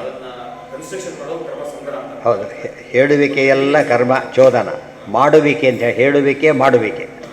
ಇದನ್ನು ಮಾಡು, ನೀನು ಮಾಡು, ಹಾಗೆ ಮಾಡು, ಇದೆಲ್ಲ ಕರ್ಮ ಚೋದನ. ಇದರಿಂದ ಮಾಡು, ಇಲ್ಲಿ ಮಾಡು ಅಂತ ಹೇಳ್ತಾ ಇದಿಷ್ಟು ಕೂಡ ಕರ್ಮ ಸಂಗ್ರಹ. ಗೊತ್ತಾಯ್ತಾ? ಏವಂ ತರ್ಹಿ ನಾ ಪುರುಷಮಪೇಕ್ಷ ವಿಹಿ ಅಕರ್ತೃತ್ವಾದಿತ್ಯತಃ ಜ್ಞಾನಮಿತಿ. ಹಾಗಿದ್ದರೆ ಪುರುಷನಿಗೂ ಮತ್ತು ಕರ್ಮಕ್ಕೂ ಏನು ಸಂಬಂಧ ಇದೆ ಅಂದರೆ ಪುರುಷನಿಗೆ ಸಂಬಂಧ ಇದೆ. ಹಾಗಿಟ್ಕೋಬೇಕು. ಇಟ್ಕೊಳಕ್ಕೆ ಬರುತ್ತಾ? ನೀವೇ ಯೋಚನೆ ಮಾಡಿ. ಜ್ಞಾನಕ್ಕೆ ಏನು ಇಟ್ಕೋಬೇಕೀಗ? ಜ್ಞೇಯ ಶಬ್ದಕ್ಕೆ ಅರ್ಥ ಏನು? ಜ್ಞೇಯ ಶಬ್ದಕ್ಕೆ ಅರ್ಥ ಏನು? ಜ್ಞಾತ ಅಂದ್ರೇನು? ಜ್ಞಾನ ಅಂದ್ರೇನು? ಜ್ಞೇಯ ಅಂದ್ರೇನೀಗ ಆಬ್ಜೆಕ್ಟ್ ಆಫ್ ನಾಲೆಡ್ಜ್ ಎಂಬುದು ಜ್ಞೇಯ. ಘಟಜ್ಞಾನ, ಜ್ಞಾನ ಘಟಜ್ಞಾನ. ವಿಷಯ ಏನು? ಘಟ. ಗೊತ್ತಾಯ್ತಾ? ಯಾರಿಗೆ ಬಂತು? ದೇವದತ್ತ. ಅವನು ಜ್ಞಾತ. ಗೊತ್ತಾಯ್ತಾ? ಈಗ ಒಬ್ಬ ವ್ಯಕ್ತಿಗೆ ಒಂದು ವಸ್ತುವಿನ ಬಗ್ಗೆ ಜ್ಞಾನ ಇದೆ. ವ್ಯಕ್ತಿ ಅನ್ನೋನು ಜ್ಞಾತ, ವಸ್ತು ಅನ್ನೋದು ಜ್ಞೇಯ. ಇವರಿಗಿರೋದು ಜ್ಞಾನ. ಗೊತ್ತಾಯ್ತಾ? ಮೂರು ಇರಬೇಕು. ಮೂರು ಇಲ್ಲದೆ ಹೊರಗೆ ಜ್ಞಾನ ಅಂತ ಏನು ಜ್ಞಾನ? ಓದಿದ್ದಾರೆ ಕೇಳಿ, ಏನು ಓದಿದ್ದಾರೆ ಅಂತ ಕೇಳ್ತಾರೆ. ಏನು ಓದಿದ್ದಾರೆ? ಎಲ್ಲರೂ ಇಂಥ ಕೋರ್ಸು, ಅವಾಗ ಅದು ಮತ್ತೆ ಸ್ಪೆಷಲೈಸೇಷನ್ ಅದೇನು ಮಾಡಿದ್ದಾರೆ ಅಂತ ಕೇಳ್ತಾರಲ್ಲ ಹಾಗೆ. ಸೊ ವಿಷಯ ಅವ್ರಿಗೆ ಬರೀ ಜ್ಞಾನ ಇದೆ. ಎಲ್ರಿಗೂ ಒಂದು ಜ್ಞಾನ ಇದ್ದೇ ಇದೆ. ಪಶುಗಳಿಗೊಂದು ಜ್ಞಾನ ಇದೆ. ಏನು ಜ್ಞಾನ ಇದೆ? ಏನು ತಿನ್ನಬೇಕು, ಏನು ಬಿಡಬೇಕು, ಅವೆಲ್ಲ ಜ್ಞಾನ ಇದೆ. ಅದನ್ನು ಜ್ಞಾನಿ ಅಂತ ಕರೀತಾರಾ? ಇಲ್ಲ. ಯಾವುದು ಸಾಧನೆಗೆ ಉಪಯುಕ್ತವಾಗುತ್ತೋ ಅದನ್ನು ತಿಳ್ಕೊಳ್ಳೋದಕ್ಕೆ ಏನಂತ ಕರೀತಾರೆ? ಜ್ಞಾನ. ಏನ? ಅದೇ ಮೂರು ಅಲ್ಲೇನೆ. ಜ್ಞೇಯ ಅಂದ್ರೇನು? ಅದರ ಪ್ರಕಾರ ಜ್ಞೇಯ ಅಂದ್ರೇನು? ಹೋಯ್ತು ಇಲ್ಲೇ ಇದೆ. ಜ್ಞೇಯ ಪ್ರಮೇಯ. ಜ್ಞೇಯ ಪ್ರಮೇಯ. ಜ್ಞಾ ಅಂದರೆ ಪ್ರಮೇಯ. ಅಲ್ಲಿ ಹೇಳಿದ್ದಾರೆ ಏನಂತ? ಯಥಾರ್ಥ ಜ್ಞಾನ ವಿಷಯ ಜ್ಞೇಯಂ, ಯಥಾರ್ಥ ಜ್ಞಾನಂ ಆಮೇಲೆ ಯಥಾರ್ಥ ಜ್ಞಾನವಾನ್ ಪ್ರಮಾತ. ಅದಕ್ಕೇನೆ ಪರಿಜ್ಞಾತ ಅಂದ್ರೆ ಒಂದೇ, ಪರಿಜ್ಞಾತ ಅಂದ್ರೆ ಒಂದೇ, ಪ್ರಮಾತ ಅಂದ್ರೆ ಒಂದೇ, ಜ್ಞೇಯ ಅಂದ್ರೆ ಒಂದೇ, ಪ್ರಮೇಯ ಅಂದ್ರೆ ಒಂದೇ, ಜ್ಞಾನಂ ಅಂದರೂ ಒಂದೇ, ಅಂದರೂ ಒಂದೇ. ಸೊ ಮೂರು ಸೇರಿಸಿದಾಗ ರೂಢಿ ಬರೋದು. ಅದರಲ್ಲಿ ಪ್ರಮಾಣ ಪದ್ಧತಿಯಲ್ಲಿ ಹಾಗೆ ಹೇಳಿದ್ದಾರೆ. ಎಲ್ಲಿ ಹೋದರೂ ಉತ್ತರ ಅದೇ. ತ್ರಿವಿಧ ಕರ್ಮಚೋದನ. ಕರಣಂ ಕರ್ಮ ಕರ್ತೇತಿ ತ್ರಿವಿಧ ಕರ್ಮ. ಕರಣಂ ಅಂದರೆ ಸಾಧನ. ಉಪಕರಣನೇ ಕೊಟ್ಟಿಲ್ಲ, ಏನು ಮಾಡಬೇಕು ಅವನೀಗ? ಒಂದು ಪಾತ್ರೆ ಇಲ್ಲ, ಪದಾರ್ಥ ಪ್ರಾವೀಣ್ಯ ಏನೂ ಇಲ್ಲ, ಅಡುಗೆ ಮಾಡು, ಏನು ಮಾಡೋಕ್ಕೆ ಬರೋದಿಲ್ಲ. ಕರಣ ಎರಡು ವಿಧ ಇದೆ. ಒಂದು ಪರಿಕರಗಳು, ಒಂದು ಆಮೇಲೆ ಪಾತ್ರೆಗಳೆಲ್ಲ ಬೇಕು, ಒಂದು ಅಕ್ಕಿ ಬೇಳೆ ಎಲ್ಲ ಬೇಕು, ಇನ್ನೊಂದು ಪ್ರಾವಿಷನ್ ಬೇಕು, ಈ ವೆಜಲ್ಸು ಬೇಕು. ಕರ್ಮ ಕರ್ತೇತಿ. ಈಗ ಕರ್ಮಕ್ಕೇನು ಬೇಕೀಗ? ಕರ್ತ ಬೇಕು. ಜ್ಞಾನಕ್ಕೆ ಯಾರು ಬೇಕು? ಜ್ಞಾತ ಬೇಕು. ಜ್ಞಾನಕ್ಕೆ ಜ್ಞಾತ ಬೇಕು, ಕರ್ಮಕ್ಕೆ ಕರ್ತ ಬೇಕು. ಅಲ್ಲೇನು ಬೇಕು? ಕರ್ಮ. ಅದು ಕರ್ಮ ಆಗಿದ್ದರಿಂದ ನೋಡಿ, ಜ್ಞಾನಕ್ಕೆ ಜ್ಞೇಯ ಜ್ಞಾತೃ ಬೇಕು, ಇದಕ್ಕೆ ಕರ್ತ ಬೇಕು. ಕರ್ತ ಬೇಕು. ಇಲ್ಲಿ ಪರಿಜ್ಞಾತ ಅಂತ ಕರೆದ್ರು, ಇಲ್ಲಿ ಕರ್ತ ಅಂತ ಕರೆದ್ರು. ಕರ್ತ ಮಾಡುವವನು, ಕರ್ಮ ಮಾಡುವ ಕೆಲಸ, ಕರಣಂ ಕೆಲಸಕ್ಕೆ ಸಾಧನ. ಮೂರಿರಬೇಕು. ಒಟ್ಟು ಎಷ್ಟಾಯಿತು ಇಲ್ಲಿ ಎಲ್ಲರೂ ಸೇರಿ? 6 ಆಯಿತು. ಕರ್ಮಚೋದನ 3, ಕರಣ ಎಂಬುದು 3, ಒಟ್ಟು 6 ಆಯಿತು. ಇಷ್ಟು ನಮಗೆ ಗೊತ್ತಿದ್ದರೆ ಮಾತ್ರ ಕೆಲಸ ಮಾಡಲಿಕ್ಕೆ ಸಾಧ್ಯ. ಇವು ಯಜಮಾನಿಗೆ ಏನು ಗೊತ್ತು? ಜ್ಞಾನಾಜ್ಞ ಇವೆಲ್ಲ ಗೊತ್ತಿಲ್ಲ. ಯಾವುದು ಗೊತ್ತಿಲ್ಲ, ಅವಕ್ಕೆ ಕೊಡೋದು ಗೊತ್ತು ಅವನಿಗೆ, ಅಡುಗೆ ಮಾಡೋಕ್ಕೆ ಬರೋದಿಲ್ಲ. ಇವನಿಗೆ ಅಡುಗೆ ಮಾಡೋಕ್ಕೆ ಬರುತ್ತೆ, ಏನು ಮಾಡಬೇಕಾದ್ರೆ ತಾನು ಮಾಡಿ ತೋಚಿದ್ದು ಮಾಡಿದ್ರೆ ಯಾರು ಕೊಡೋದಿಲ್ಲ, ಹೇಳಿದ್ದು ಮಾಡಿದ್ರೆ ಕೊಡ್ತಾರೆ. ಇಬ್ಬರಿಗೂ ಇದೆ. ಒಬ್ಬನೇ ಮಾಡೋದಾದರೆ ಇಷ್ಟು ಗೊತ್ತಿರಬೇಕು. ಜ್ಞಾನ ಜ್ಞೇಯ ಪರಿಜ್ಞಾತನೂ ಆಯಿತು, ಕರ್ಮ ಕರಣ ಮತ್ತು ಕರ್ತ ಮೂರೂ ಆಯಿತು. ಇಷ್ಟಿದ್ದ ಪರ್ಫೆಕ್ಟ್ ಕರ್ಮ ಆಗುತ್ತೆ. ತ್ರಿವಿಧ ಕರ್ಮಚೋದನ ಏತತ್ ತ್ರಿವಿಧಮಪೇಕ್ಷ ಕರ್ಮವಿಧಿರಿತಿ ತ್ರಿವಿಧ ಇತ್ಯುಚ್ಯತೆ. ಕಾರಣಾನಿ ಸಂಕ್ಷಿಪ್ಯಾಹ ಕರಣಮಿತಿ. ಕರಣಂ ಶಬ್ದಕ್ಕೆ ಎಲ್ಲ ಸೇರಿಬಿಟ್ಟಿದೆ ಕನ್ನಡ ಶಬ್ದದಲ್ಲಿ. ಕರ್ಣ ದೊಡ್ಡದೋ ಕಾರಣ ದೊಡ್ಡದೋ? ಅದು ಯಾಕೆ ದೊಡ್ಡ ಪದ? ಕಾರಣ ದೊಡ್ಡ ಪದ ಅಲ್ಲ, ಕರ್ಣ ದೊಡ್ಡದು. ಕರ್ಣ ದೊಡ್ಡದು ಯಾಕೆ? ಕನ್ನಡದ ಡೆಫಿನೇಷನ್ ಏನು ಕನ್ನಡದ್ದು? ಕಾರಣೇಶು ಯದತಿಶಯಿ ತತ್ ಕರಣಮಿತ್ಯುಚ್ಯತೆ. ಹಿಂದೆಲ್ಲ ಬಂದಿದೆ. ಮೋಸ್ಟ್ ಇಂಪಾರ್ಟೆಂಟ್ ಕಾರಣನೇನಂತಾರೆ? ಕಾರಣ ಅಂತ ಕರೀತಾರೆ. ಮೋಸ್ಟ್ ಇಂಪಾರ್ಟೆಂಟ್ ಕಾರಣ ನೋಡೋದಕ್ಕೆ ಚಿಕ್ಕದು, ಹೆಸರು ದೊಡ್ಡದು. ಅದಕ್ಕೆ ಗೊತ್ತಾಯ್ತು. SSLC 4 ಅಕ್ಷರ ಇದೆ, MSc 3 ಅಕ್ಷರ ಇದೆ. ಯಾವ್ದು ದೊಡ್ಡದು? ಅಲ್ಲಿ ಕನ್ಫ್ಯೂಷನ್ ಆಗಿದೆ. ಅಕ್ಷರ ಎಣಿಸ್ಬಾರ್ದು, ಏನು ಎಣಿಸ್ಬೇಕಲ್ಲಿ? ವಿಷಯ ಎಣಿಸ್ಬೇಕು. ಆದ್ದರಿಂದ ಕರಣಂ ಕರ್ಮ ಕರ್ತೆ ಇದೆ. ಕರ್ಣದಲ್ಲಿ ಇವತ್ತು ಉದಾಹರಣೆಗೆ ಪರೀಕ್ಷೆ ಓದಿದ್ದಾನೆ, ಅದು ಕರ್ಣ. ಪಾಸಾಗಲಿಕ್ಕೆ ಏನು ಬೇಕಲ್ಲಿ? ಬರಿಬೇಕು. ಓದಿರೋದಕ್ಕೂ ಬರಿಬೇಕಷ್ಟೆ, ಇನ್ನೇನೂ ಅಲ್ಲ. ಅದು ಯಾರೂ ಮಾಡ್ಲಿಕ್ಕೆ ಬರೋದಿಲ್ಲ. ಆದರೆ ಕರ್ಕೊಂಡು ಹೋಗೋದು, ಕೂಡೋದು ಅವೆಲ್ಲ ಕೂಡ ಇನ್ನೊಬ್ರು ಮಾಡ್ಲಿಕ್ಕೆ ಬರ್ತದೆ. ಅವೆಲ್ಲ ಕಾರಣ. ಒಳ್ಳೆ ಇಂಪಾರ್ಟೆಂಟ್ ಕಾರಲ್ಲಿ ಹೋಯ್ದುಬಿಟ್ರು, ಕಾರಣ. ಸರಿಯಾಗಿ ಬಂದ, ಆಯಾಸ ಇಲ್ಲದೆ ಬಂದ, ಅವೆಲ್ಲ ಸರಿ ಹೋಯಿತು. ಬಟ್ ಓದೇ ಇಲ್ಲ, ಎಲ್ಲ ಮಾಡಿದ್ದಾರೆ, ಓದಿಯೇ ಇಲ್ಲ. ಕಾರಣ ಇಲ್ಲದೆ ಹೋದ್ರೆ ಏನಾಗೋದಿಲ್ಲ? ಕಾರಣ ಅನೇಕ ಇರಬಹುದು, ಆದರೆ ಕರ್ಣ ಮಾತ್ರ ಏನಾಗಿರುತ್ತೆ? ಇಂಡಿಸ್ಪೆನ್ಸಿಬಲ್ ಇರ್ತೀವಲ್ಲ, ಅಂತ ಅರ್ಥ ಏನು? ಅದಿಲ್ಲದ್ರೆ ಕೆಲಸನೇ ಆಗೋದಿಲ್ಲ. ಗೊತ್ತಾಯ್ತಾ? ಯಾವುದು ಕೆಲಸ ಇದ್ದರೆ ನಿಯಮೇನ ಕೆಲಸ ಆಗುತ್ತೋ, ಯಾವುದಿಲ್ಲದೆ ಹೋದರೆ ಕೆಲಸ ಆಗೋದೇ ಇಲ್ವೋ, ಅದೇನದು? ಅದು ಕಾರಣ. ಗೊತ್ತಾಯ್ತಾ? ಇದ್ದರೆ ಆಗುತ್ತೆ, ಆಗದವ್ರಿಗೆ ಆಗಿಲ್ಲ ಅಂತಲ್ಲ. ಕಾರು ಸಿಗಲಿಲ್ಲ, ರಿಕ್ಷಾದಲ್ಲಿ ಹೋದ. ಗೊತ್ತಾಯ್ತಾ? ನಡ್ಕೊಂಡು ಹೋದ, ಹುಡ್ಕೋತ, ಅದು ಸಾಧ್ಯ ಇದ್ದರೆ. ಬಟ್ ಅದೆಲ್ಲ ಏನಾಗಲಿ, ಬೇಕದು, ಇಲ್ಲ ಅಂತಲ್ಲ. ಅದಕ್ಕೆ ಅನ್ಯಥಾ ಸಿದ್ಧ ಅಂತ ಕರೀತಾರೆ. ಅನ್ಯಥಾ ಸಿದ್ಧ ಅಂದ್ರೇನು? ಆಬ್ವಿಯಸ್, ಅವೆಲ್ಲ ಇರಲೇಬೇಕಾಗುತ್ತೆ, ಮತ್ತೆ ಹೇಳಬೇಕಾಗಿಲ್ಲ. ತಿಳಿತಾ? ಅದೇ ರೀತಿಯೇ ಇಲ್ಲಿ 3 ತಿಳ್ಕೊಂಡಿದ್ರೆ ಪೂರ್ತಿ ಕೆಲಸ ಆಗುತ್ತೆ. ಹಾಂ, ಯಾವುದಕ್ಕೆ? ಅಯ್ಯೋ, ಇಷ್ಟೊತ್ತು ಕೇಳಿ ಹೇಳಿದ್ರಿ. ಈಗ ಎಲ್ಲ ಸೇರುತ್ತೆ. ಅದರಲ್ಲಿ ಪ್ರಧಾನವಾದದ್ದು ಕರ್ಣ. ಇಲ್ಲಿ ಕಲಿಬೇಕೀಗ. ಕರ್ಣ ಯಾವುದೀಗ? ಕೊಡ್ಲಿ ಇಲ್ಲ, ಏನು ಮಾಡೋಕ್ಕೆ ಬರುತ್ತೆ ಈಗ? ಕೊಡ್ಲಿನೇ ಇಲ್ಲ. ಕಡಿಯೋನು ಬಂದಿದ್ದಾನೆ ಪಾಪ. ಅವನು ಕೊಡ್ಲಿ ಇದೆ, ಕಡಿಯೋನೇ ಇಲ್ಲ. ಅವ್ನು ಮಾಡೋಕ್ಕಲ್ಲ. 2 ಇದೆ, ಕೊಳ್ಕೋಬೇಕು. ಸೌದೆನೇ ಇಲ್ಲ, 3 ಇರಬೇಕು. ಅಲ್ಲಿ ಏನಾಯ್ತು ಈಗ? ಕಡಿಯೋ ಸಾಧನ ಬೇಕು, ಕಡಿಯೋನು ಬೇಕು, ಕಡಿಲಿಕ್ಕೆ ಸೌದೆನೂ ಬೇಕು. ಅದೇ 3 ವಿಧ. ಕರ್ಣಂ ಕರ್ಮ ಕರ್ತ. ಕರ್ಮ ಯಾವುದಿಗೆ? ಕಡಿಗೆ ಕಡಿಬೇಕು. ಅದು ನಿಮಿತ್ತ ಕಾರಣವೇ, ಅದು ಬೇರೆ. ಆ ಕಾರಣ ಅಂದ್ರೇನು? ಅಲ್ಲ, ಅದು ಬೇರೆ. 2 ಇಲ್ಲ ಈಗ. ಅದಕ್ಕೆ ಕಾರಣ, ಉಪಾದಾನ ಕಾರಣ ಒಂದು, 2 ಇರಬೇಕು. ಅಲ್ಲ, 2 ಇರಲೇಬೇಕು. ಉಪಾದಾನನೂ ಕರ್ಣ, ನಿಮಿತ್ತನೂ ಕರ್ಣನೇ. ಅಲ್ಲ, ಯಾತಕ್ಕೆ ಹೇಳ್ತಾರೆ ಅಂದರೆ 2 ಸೇರ್ಲಿಕ್ಕೆ ಅಷ್ಟೇ ಹೊರತು, ಕಾರಣ ಅಂತ ಹೇಳಿದಾಗ ಕರ್ಣ ಇನ್ಕ್ಲೂಡ್ ಆಗಿಬಿಡುತ್ತೆ. ಕರ್ಣ ಅಂತ ಹೇಳಿದಾಗ ಕಾರಣ ಇನ್ಕ್ಲೂಡ್ ಆಗೋದು. ಇಲ್ಲಿ ಧೂಮ ಇದ್ದಲ್ಲಿ ಒನ್ನೆ ಇರಲೇಬೇಕು, ಒನ್ನೆ ಇದ್ದಲ್ಲಿ ಇರುವ ನಿಯಮ ಇಲ್ಲ. ಅದರಿಂದ ಕರ್ಣ ಹೇಳಿಬಿಟ್ರೆ ಎಲ್ಲ ಬಂದೋಯ್ತು. ಅದಕ್ಕೆ ಅದನ್ನು ಹೇಳಿದರು. ಕಾರಣ ಅಂತ ಹೇಳಿದ್ರೆ ಏನು ಬರ್ತಿರಲಿಲ್ಲ? ಕರ್ಣ ಬರ್ತಿರಲಿಲ್ಲ. ಗೊತ್ತಾಯ್ತು? ಯಾವ್ದು ಹೇಳಿದ್ರೆ ಗೊತ್ತಾಗುತ್ತೆ. ಸ್ವಾಮಿಗಳು ಬಂದರು, ಯೋಚನೆ ಇಲ್ಲ. ಪರಿವಾರ ಅವರೇ ಬಿಲ್ದೆ, ಯಾರು ಬಂದರೂ ಕೂಡ ಎಲ್ಲ ಬಂತು, ಪ್ರೋಗ್ರಾಮ್ ಕ್ಯಾನ್ಸಲ್. ಯಾಕೆ? ಮುಖ್ಯ ಅವರೆಲ್ಲ ಒಂದು ಪೆಟ್ಟಿಗೆ ತೊಳೆದ್ರ ಕಡೆ ಹೋಗ್ಬಿಟ್ಟಿದ್ದಾರೆ. ಅದಕ್ಕೆ ಮನೆಗೆ ಯಾವಾಗಲೂ ಕೂಡ ಸ್ವಾಮಿ ಬರೋದು ಗ್ಯಾರಂಟಿ ಆಗೋದು. ದೇವ್ರ ಪೆಟ್ಟಿಗೆ ಬಂದವ್ರು ಗ್ಯಾರಂಟಿ ಬರ್ತಾಗಿರ್ತಾರೆ. ಯಾಕೆ? ಪೂಜೆ ಮಾಡೋದು ಮಾಡೋಕ್ಕೆ ಬರೋದಿಲ್ಲ. ಅವರು ಬಂದರೂ ಗ್ಯಾರಂಟಿ. ದೇವ್ರ ಪೆಟ್ಟಿಗೆ ಎಲ್ಲೇ ಹೋಗಿದ್ದಾರೆ, ಅಲ್ಲಿಗೆ ಹೋಗ್ಬೇಕು. ಅವ್ರು ಮತ್ತೆ ಎಲ್ಲ ಎರಡಪ್ಪಾಗಿದೆ, ದೇವ್ರ ಪೆಟ್ಟಿಗೆ ಅಲ್ಲಿಗೆ ಹೋಗಬೇಕು. ಅದು ಅಲ್ಲೇ ಇರಲ್ಲ, ಇಲ್ಲೇ ಇರಲಿ ಅಂತ ಹೇಳಿ ಮಾಡೋಕ್ಕೆ ಬರೋದಿಲ್ಲ. ಅದು ಪ್ರಧಾನ.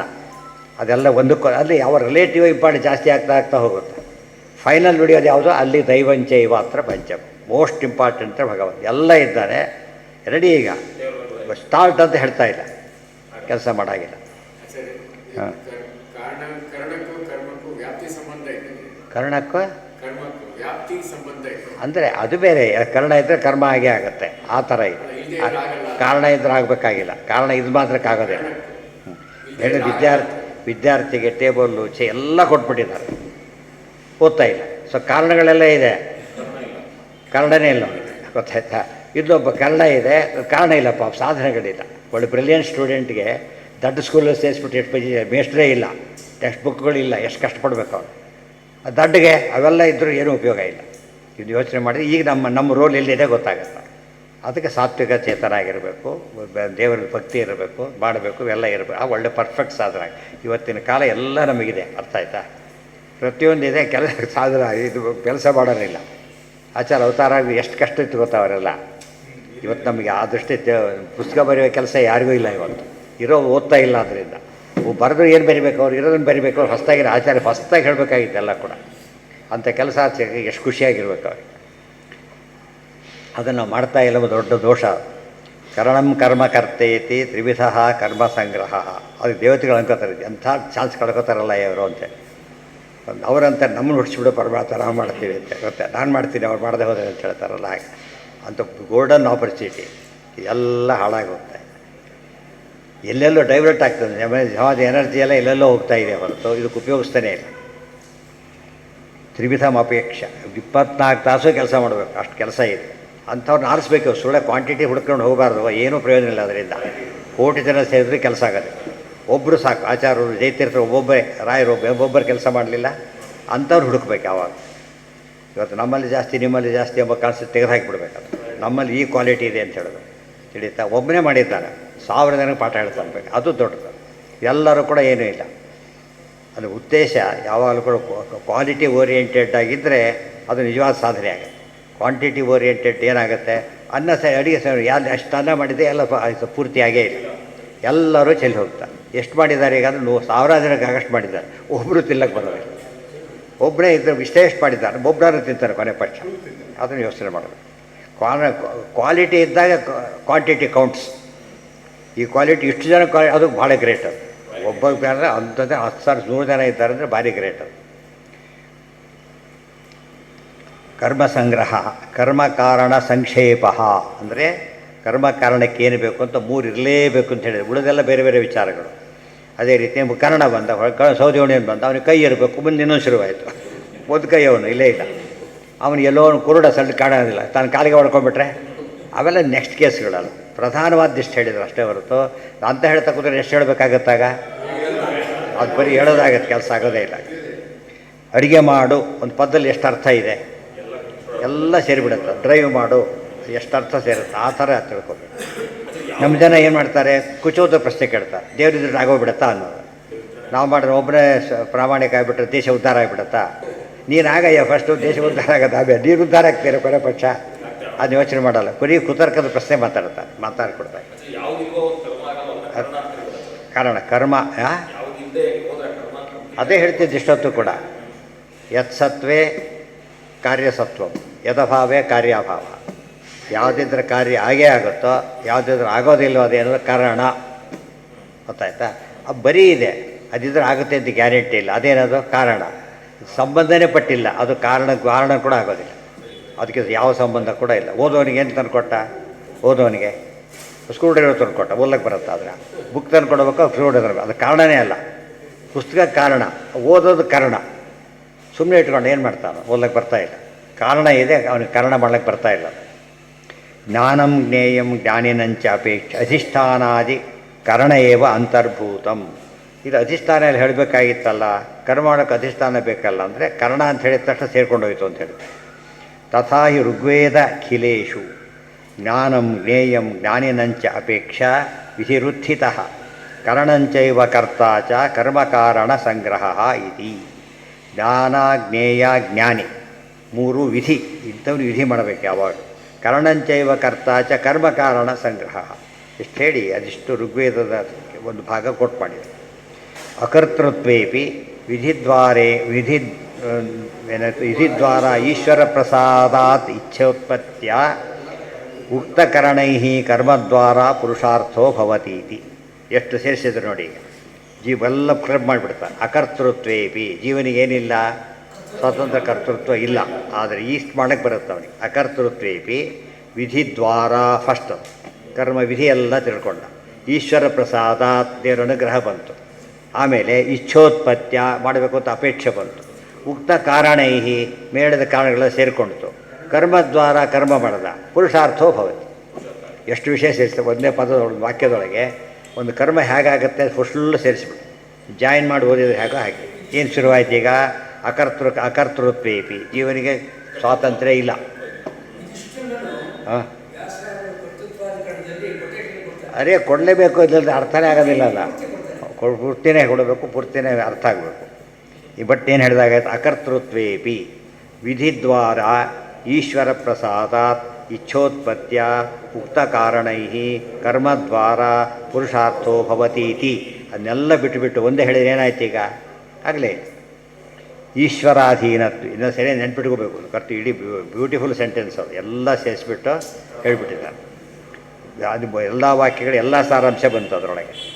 ಈಶ್ವರಾಧೀನತ್ವೇಪಿ ವಿಧಿದ್ವಾರ ನಿಯತಸ್ಥೆ ನಿಯತಃ ತೇನೈವ. ಈಶ್ವರನ ಅಧೀನವಾಗಿದ್ದರೂ ಕೂಡ ಕೆಲಸ ಕೊಟ್ಟಿದ್ದಾನೆ. ಕೆಲಸ ಕೊಟ್ಟ ಮೇಲೆ ಮಾಡ್ತಾ ಇರಬೇಕು ಅವನು. ಕೆಲಸ ಕೊಡೋವರೆಗೂ ಕಾಯ್ತಿದ್ದ ಸರಿ, ಕೊಟ್ಟ ಮೇಲೂ ಕಾಯ್ತಾ ಕೂತ್ಕೊಂಡ್ರೆ ತಿಳುವಳಿಕೆ ನಮಗಾಗಿದೆ. ನಮಗೆ ಕೆಲಸ ಸಂಧ್ಯಾವಂದನೆ ಮಾಡೋ ಅಂತ ಹೇಳೋಕ್ಕಿಂತ ದೇವರು ಏನು ಮಾಡಿದ್ದಾನೆ, ಫಸ್ಟ್ ನಮಗೆ ದೇಹ ಕೊಟ್ಟಿದ್ದಾರೆ, ಗೊತ್ತಾಯ್ತಾ, ಅನುಕೂಲ ಕೊಟ್ಟಿದ್ದಾನೆ, ಹೇಳೋರು ಎಲ್ಲ ಕೊಟ್ಟಿದ್ದಾನೆ. ಇನ್ನು ನನಗಿನ್ನು ದೇವರು ಒಂದು ಮಾಡಿಸ್ತೆ ಅಂತೇಳಿ ಇನ್ಯಾಕೆ ಮಾಡಿಸ್ತಾರೆ ಅದನ್ನು? ತಪ್ಪು. ಎಲ್ಲ ಕೊಟ್ಟಿದ್ರೆ ಅರ್ಥ ಏನು ಅಂದರೆ ನೀನು ಮಾಡಕ್ಕೆ ಹೇಳಿದ್ದೇನೆ ಮಾಡು ಅಂತ ಅರ್ಥ. ಅದಕ್ಕೆ ಇದು ಊಟಕ್ಕೆ ಪಾತ್ರ ಇದು ಕೃಷ್ಣಾರ್ಪಣೆ ಅನ್ನೋದೇ ಕಾಯ್ತಿರ್ತಾನಲ್ಲ ಹಾಗೆ ಅದು ಕರೆಕ್ಟ್ ತಪ್ಪಲ್ಲ. ಆದರೆ ಇಲ್ಲಿ ಅಪ್ಲೈ ಮಾಡಬೇಕಲ್ಲ. ಎಲ್ಲ ಕೆಲಸ ರೈಟ್ ಅಂತಷ್ಟೇ ಮಾಡಲಿಕ್ಕೆ ಶುರು ಮಾಡಬೇಕು. ಇತಿ ಇಚ್ಛಾದಿ ಯದಿ ಚ ಇಚ್ಛಾದಿರ್ಜಾಯೇತೆ ತರ್ಹಿ ಕಾರ್ಯತಮೇವ ಈಶ್ವರೇಣ ಫಲಂಚ ನಿಯತಂ. ನೋಡಿ, ಇವತ್ತು ಒಳ್ಳೆ ಇಚ್ಛೆ ಕೊಟ್ಟಾದರೆ ದೇವರಿಗೆ ಮನಸ್ಸು ಬಂದಿದೆ ಅಂತ ಅರ್ಥ. ಹೋಗಿ ದೇವ್ರು ಮತ್ತೆ ಮತ್ತೆ ಕೇಳೋಕ್ಕೆ ಹೋಗಬಾರ್ದು. ಒಂದು ಮಾತು ಹಗಲೆಲ್ಲ ಹೇಳ್ತಾರೆ, ನಿಮಗೆ ನೀವು ಕರೆಂಟ್ ಬಿಲ್ ಯಾರ ಕೈಲೋ ಕೊಟ್ಟಿದ್ದೀರಿ, ಅವ್ನು ಕಟ್ಟಿದ್ರಲ್ಲೂ ಗೊತ್ತಾಗ್ತಾ ಇಲ್ಲ, ಅವ್ನು ಸಿಗ್ತಿಲ್ಲ, ಆಮೇಲೆ ಅದಕ್ಕೇನೋ ಆಮೇಲೆ ಏನಾಯಿತು, ಮುಂದೆ ಹೆಚ್ಚಾ ಪ್ರಕಾರ ಡಿಸ್ಕನೆಕ್ಟ್ ಆಗಲಿಲ್ಲ, ಬಿಲ್ ಬಂತು, ಡಿರೆಕ್ಟ್ ಮಾಡೇ ಕೊಟ್ಟಿದ್ದಾರೆ. ಅವಾಗ ಏನು ಕೇಳಬೇಕಾಗಿಲ್ಲ, ಈಗ ಅವ್ನು ನುಡುಗಿ ಕೊಟ್ಟೇನಂತ ಕೇಳಬೇಕಾಗಿಲ್ಲ. ಯಾಕೆ ರಿಸಲ್ಟ್ ಕಾಣ್ತಾ ಇದೆ, ಏನೂ ಕೇಳಬೇಕಾಗಿಲ್ಲ. ಅರ್ಥ ಆಯ್ತಾ? ಹೂವು ಬಿಟ್ಟು ಹಣ್ಣು ಸಿಕ್ಕಿದೆ, ಇನ್ನೂ ಕೂಡ ಅದು ಯೋಚನೆ ಮಾಡ್ತಾ ಕೂತ್ಕೊಂಡ್ರೆ ಯಾವ ಮರದ್ದು ಅಂತ ಹೇಳಿದರೆ ಗೊತ್ತು, ಫಲ ಕಂಡಾಯ್ತು ಅವನಿಗೆ, ಇನ್ನೂ ಯೋಚನೆ ಮಾಡಬೇಕಾಗಿಲ್ಲ. ಈಗ ನಮ್ಮ ದೇವ್ರ ಇಚ್ಛೆ ಕಾಯ್ತಾ ಕೊಡಬಾರ್ದು. ಇವತ್ತು ನಾವೆಲ್ಲ ನಮ್ಮ ಕೆಲಸ ಸರಿಯಾಗಿ ನಡೀತಿದೆ, ದೇವ್ರ ಮನಸ್ಸಿಗೆ ಬಂದಿದೆ ಅಂತ. ಏನು ಸ್ವಪ್ನಲ್ಲಿ ದೇವರು ಮಹಾನುಭಾವ ಮಾಡಿ ಬಂದಿದೆಪ್ಪ ಅಂತ ಹೇಳಬೇಕಾಗಿಲ್ಲ. ಸರಿಯಾಗಿ ಕೆಲಸ ನಡೀತಿದ್ರೆ ಏನರ್ಥ, ದೇವ್ರ ಮನಸ್ಸಿಗೆ ಬಂದಿದೆ ಅಂತಲೇ ಅರ್ಥ. ಈ ಕೆಲಸ ಎಲ್ಲೆಲ್ಲಿ ವಿಘ್ನ ಬರುತ್ತೋ ಆಗ ಎರಡು ಹುಡುಕ್ಬೇಕು. ದೇವ್ರ ಮನಸ್ಸಿಗೆ ಬಂದಿದೆಯೋ ಇಲ್ವೋ, ಅಥವಾ ನಾನು ಸರಿ ಮಾಡ್ತಾ ಇಲ್ವೋ. ದೇವ್ರ ಮನಸ್ಸಿಗೆ ಸರಿ ಮಾಡದೆ ಹೋಗಿದ್ದರಿಂದ ಬಂದಿಲ್ಲ, ಸರಿ ಮಾಡೋಕ್ಕೆ ಹೋದ ತಕ್ಷಣ ಬಂದುಬಿಡುತ್ತೆ. ಅರ್ಥ ಆಯ್ತಾ? ಇದೆಲ್ಲ ಅನುಸಂಧಾನ, ಇದು ಬೇರೆ ಕಡೆ ಎಲ್ಲ ಮಾಡ್ತೀವಿ ಕೆಲಸನ ನಾವು, ದೇವ್ರ ವಿಷಯ ಬಂದಾಗ ಮಾತ್ರ ಬಿಟ್ಬಿಡ್ತೀವಿ ಅಷ್ಟೇ. ಫಲಂಚ ನಿಯತಂ. ಫಲದ ಬಗ್ಗೆ ತಲೆ ಕೆಡಿಸ್ಕೋಬೇಡ, ಫಲ ಬಂದೇ ದೇವರು ಕೊಟ್ಟೇ ಕೊಡ್ತಾನೆ. ವಸ್ತುತೋ ಅಕರ್ತೃತ್ವೇಪಿ ನಮ್ಮಲ್ಲಿ ಒಂದು ಕೆಲವು ವಿಶ್ವಾಸ ಇದೆ. ಊಟಕ್ಕೆ ಕರೆದಿರ್ತಾರೆ, ಎಲೆ ತರಬೇಕಾ ನಾವೇಂತ ಯಾರು ಕೇಳ್ತಾರ, ಎಲ್ಲ ನೀವು ಅಂಡರ್ಸ್ಟುಡ್, ಎಲೆ ಪ್ರತಿಯೊಂದು ಕೂಡ ಅಂಡರ್ಸ್ಟುಡ್. ದೇವ್ರ ಇಷ್ಟೆಲ್ಲ ಅಂಡರ್ಸ್ಟುಡ್, ಅಲ್ಲೂ ದೇವ್ರ ಬಗ್ಗೆ ಅಂಡರ್ಸ್ಟುಡ್ ಇದೆ. ಇವತ್ತು ಜ್ಞಾನ ಕೊಡೋ ದೇಹ ಕೊಟ್ಟ ಮೇಲೆ ನೀವು ಮತ್ತೆ ಓದಿಯಪ್ಪ ಅಂತ ಹೇಳಬೇಕಾ? ಓದಬೇಕಲ್ವ? ಈಗ ದಾರಿಯಲ್ಲಿ ಬೋರ್ಡ್ ಹಾಕಿರ್ತಾರೆ ಅಷ್ಟೇ, ಓದೋದು ಇನ್ನೊಂದು ಪಕ್ಕಲ್ಲಿ ಇನ್ನೊಂದು ಬೋರ್ಡ್ ಹಾಕೋದು, ಅದನ್ನು ಓದೋದು ಮತ್ತೊಂದು ಬೋರ್ಡ್ ಹಾಕೋದು ಮಾಡಿ ಏನರ್ಥ? ಒಂದು ಬೋರ್ಡ್ ಹಾಕಿದಾಗ ಏನು ಮಾಡ್ಬೇಕು, ಅದನ್ನು ಬೋರ್ಡ್ ಇರೋದೇ ಓದೋದಕ್ಕೋಸ್ಕರ. ಆದ್ದರಿಂದ ಕೆಳಗೆ ಓದೋತ್ತು ಬರಿಬೇಕಾಗಿಲ್ಲ. ಅರ್ಥ ಆಯ್ತಾ? ಮತ್ತೆ ಇನ್ನೊಂದು ಸರಿಯಾಗಿ ಓದೋತ್ತು ಬರಿಬೇಕಾ, ಸರಿಯಾಗಿ ಓದೋತ್ತು ಬರಿಬೇಕು. ಇವೆಲ್ಲ ಮಾಡಿದ್ರೆ ಏನಾಗುತ್ತೆ, ಇವ್ರು ಮಾಡೋದು ಇಷ್ಟೇ ಇಲ್ಲ, ಏನೋ ಮಾಡ್ತಾರೆ ಅಂತ. ಬುದ್ಧಿವಂತರಿಗೆ ಅದೆಲ್ಲ ಬೇಕಿಲ್ಲ, ಸಿಂಬಲ್ ಸಾಕು ಅವನಿಗೆ.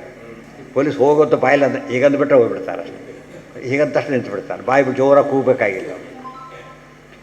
ಅದಕ್ಕೆ ಕೆಲವು ಸಿಂಬಲಿಂದ ಗೊತ್ತಾಗುತ್ತೆ, ಮಳೆ ಬರುತ್ತೆ, ಇವೆಲ್ಲ ಸಿಂಬಲಿಂದ, ಅವೆಲ್ಲ ಸೂಚನೆ ಅವಿಷ್ಟು ಕೂಡ. ವಸ್ತುತೋ ಅಕರ್ತೃತ್ವೇಪಿ ಆಭಿಮಾನಿಕಂ ಕರ್ತೃತ್ವಂ ತಸ್ಯೈವ ಅಂತ. ನಮಗೆ ಕರ್ತೃತ್ವ ಇದೆ, ಸ್ವಾತಂತ್ರ್ಯ ಇಲ್ಲ ಅಂತಾಯಿತು. ಆದರೂ ಕೂಡ ನಾನು ಅಂತ ತಿಳ್ಕೊತೇವೆ, ಇದೇನು ಇದು ಭ್ರಮೆ, ಇದು ಭ್ರಮೆ, ಎಂದೋ ಭ್ರಮೆ ತಿಳ್ಕೊಳಕ್ಕೆ ಹೋಗಬಾರ್ದು. ನಿಮ್ಮ ಸಿಂಬಲ್ ಭ್ರಮೆ ಹೇಗೆ ಬರುತ್ತೆ ಗೊತ್ತಾ ನಿಮಗೆ? ಇಲ್ಲಿಂದ ಬ್ಯಾಂಕಿಗೆ ಕೊಟ್ಟರು, ಒಂದು 10,000 ಹಾಕಿ ಬಂದು ದುಡ್ಡು ಕೊಟ್ಟರು, ಸುಮ್ಮನೆ ಇದ್ದವನು, ದುಡ್ಡು ಬಂದ ತಕ್ಷಣ ಶುರುವಾಯಿತು. ಇದರಲ್ಲಿ ಸ್ವಲ್ಪ ತೊಗೊಳಕ್ಕೆ ಸಾಧ್ಯತೆ ಇದೆಯಾ ಅಂತ ಯೋಚನೆ ಮಾಡೋಣ, ಸ್ವಲ್ಪ ಸಾಧ್ಯತೆ ಇದೆಯಾ ಶುರು ಮಾಡ್ತಾರೆ. ಅಲ್ಲಿಂದ ಭ್ರಷ್ಟಾಚಾರ ಶುರುವಾಯಿತು. ಗೊತ್ತಾಯ್ತಾ? ನಮಗೆ ಮೊದಲೇನು ಗೊತ್ತು, ದುಡ್ಡಿಲ್ಲ, ಸುಮ್ಮನೆ ಕೂತಿದ್ದ. ಅದೇನು ಬಂದಷ್ಟು ನನ್ನ ಕರ್ತೃತ್ವದ ರೋಡ್ ತಾನೇ ಆನಿಲ್ಲ ಅಂತ ತಿಳ್ಕೊಂಬಿಡೋದು. ATMನವ್ರು ಹೋಯ್ತಾರೆ, ಏನು ಮಾಡಬೇಕು? ATM ಹಾಕ್ಲಿಕ್ಕೆ ಕೊಟ್ಟರೆ ಹಾಕಿ ಹೋಗಿದ್ರೆ ಅವ್ನು ಸಿಗದೇ ಇರ್ತಾನೆ. ಯೋಚನೆ ಮಾಡಿ, ಕೊಡೋದಕ್ಕಿಂತ ಬಗ್ಗೆ ABCD ಕೊಟ್ಟಿರ್ತಾರೆ. ಅವ್ರು ಯಾರಿಗೆ ಕೊಟ್ಟಿರ್ತಾರೆ? ಸ್ಟಾಫ್ ಎಲ್ಲ ಡೀಟೇಲ್ಸ್ ಅವ್ರ ಹತ್ರ ಇರುತ್ತೆ. ಅಂಥದ್ರಲ್ಲಿ ದಡ್ತನ ಮಾಡ್ತಾರಲ್ಲ, ಈಗ ತೊಗೊಂಡು ಓಡೋಗೋದು, ಇದು ಮಾಡೋದು, ಸಿಗ್ತದೋ ಕೆಲಸನೂ ಕಳ್ಕೊಳ್ಳೋದು, ಜಾಣತನ. ಒಂದು ಪೈಸೆನೂ ಸಿಗಲ್ಲ ಅದರಲ್ಲಿ. ಮತ್ತೆ ಸ್ವಾಮಿ ಇಷ್ಟು ಕದ್ದಿದ್ದೆ, ಸ್ವಲ್ಪ ಕೊಟ್ಟಿದ್ದಾರೆ ಅಂತ ಕೇಳಿ ಕೊಡ್ತಾರ, ಎಷ್ಟು ಕಿತ್ಕೋತಾರೆ, ಅವರು ಕೊಡೋದಿಲ್ಲ. ಇಷ್ಟು ಗೊತ್ತಿರೋ ಇದಾರ ತಪ್ಪು ಮಾಡ್ತಾರೋ ಇಲ್ಲೋ? ಅದೇ ರೀತಿ ಆಗಿರೋದು. ದುಡ್ಡು ಬಂದಷ್ಟು ತಲೆ ಕೆಟ್ಟೋಗ್ಬಿಡುತ್ತೆ. ಇವತ್ತು ನಮಗೆ ದೇಹ ಕೊಟ್ಟು ಇನ್ನೇನು ಸಾಧ್ಯಗೋಸ್ಕರ ಹುಟ್ಟಿ ಬಂದಿರೋದು ಮರೆತು ಬಿಡ್ತಾನೆ ಬೆಳೆಯುತ್ತೆ. ಇದು ಆಗ ಅನಾಹುತ. ಅದಕ್ಕೆ ಅಧಿಕಾರ ಇದ್ದಾಗ ನಾವು ನಡೆಯೋ ರೀತಿಗೂ ಬಂದರೆ ಹಾಗೆ ಮಾಡ್ತೀನಿ, ಏನೇನೋ ಕರೆಸ್ಕೊಂಡಿರ್ತಾನೆ, ಹೋದ ತಕ್ಷಣ ಏನೂ ಮಾಡೋದಿಲ್ಲ. ಆಮೇಲೆ ದುಡ್ಡು ಮಾಡೋದು ಇನ್ನೇನು ಮಾಡೋದೇ ಇಲ್ಲ. ಅದು ಮೊದಲು ಹೇಗಿತ್ತು ಆಮೇಲೆ ಹೇಗಿತ್ತು, ನಮಗೆ ದೇಹ ಬರೋದಕ್ಕಿಂತ ಮುಂಚೆ ಎಷ್ಟು ಸಾಧನೆ ಮಾಡಿರ್ಬೇಕದು ನಮ್ಗೆ ಡಾಕ್ಟ್ರ್ ಹತ್ರ ಗೊತ್ತಾಗುತ್ತೆ ಪ್ರತಿಯೊಂದು ಎಷ್ಟು ಎಕ್ಸ್ಪೆನ್ಸಿವ್ ಅಂತೇಳಿ, ಎಷ್ಟು ಇಂಪಾರ್ಟೆಂಟು ಎಷ್ಟು ಎಕ್ಸ್ಪೆನ್ಸಿವ್.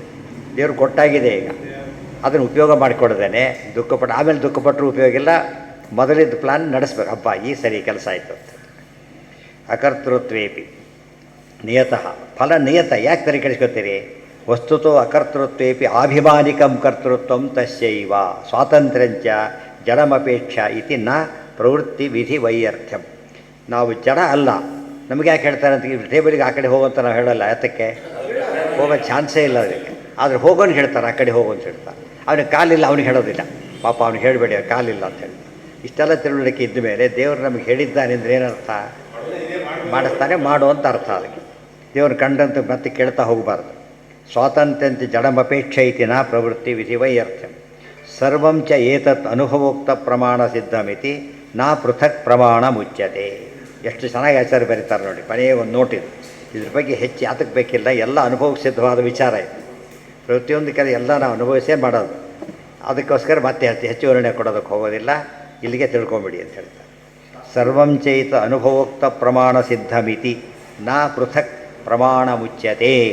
ಪ್ರತ್ಯೇಕ ಪ್ರಮಾಣ ಹೇಳೋದಕ್ಕೆ ಹೊರಟಿಲ್ಲ. ಇದು ಅನುಭವ ಸಿದ್ಧವಾದ ವಿಚಾರಕ್ಕೆ ಏನು ಹೇಳಬೇಕಾಗಿಲ್ಲ. ಮತ್ತೊಂದು ಊಟ ಮಾಡಿದ್ರೆ ಹೊಟ್ಟೆ ತುಂಬುತ್ತೆ, ಯಾವ ಆಧಾರ ಇದೆ ಅಂತ ಹೇಳಿದರೆ? ಊಟ ಮಾಡಿ ಹೊಟ್ಟೆ ತುಂಬುತ್ತೆ, ಏನು ಆಧಾರ ಕೊಡ್ತೀವಿ ವಾದ ಮಾಡ್ತಾ ಕೂತ್ಕೊಂಡ್ರೆ? ತಿಂದು ನೋಡು ನಿನಗೆ ಗೊತ್ತಾಗುತ್ತೆ ಅಂತ ಹೇಳ್ತಾರೆ. ಅನುಭವ.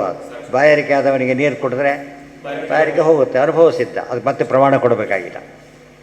ಜ್ಞಾನಂ ಕರ್ಮ ಚ ಕರ್ತ ಚ ತ್ರಿಧೈವ ಗುಣಭೇದತಃ. ದೊಡ್ಡ ತಾತ್ಪರ್ಯ. ಹಾಂ, ಇದಿಷ್ಟು ಮತ್ತೆ ಡೀಟೇಲ್ ಮತ್ತೆ ಅಲ್ಲೆಲ್ಲೇ ಆಚಾರ್ಯ ಪ್ರೋಸಲ್ಲಿ ಹೇಳಿದರು. ಇದಿಷ್ಟು ಕೊಟೇಶನ್ ಕೊಡ್ತಾರೆ. ಸಂಪ್ರೇರಯಿತು ಈಶಸ್ಯ ಕರ್ಮ ಸ್ವಖಿಲ ಚೇತನ ಜ್ಞಾತೃಜ್ಞೇಯ ಜ್ಞಾನರೂಪ ಪ್ರೇರಣಾ ಸಯೇಮಯತೆ.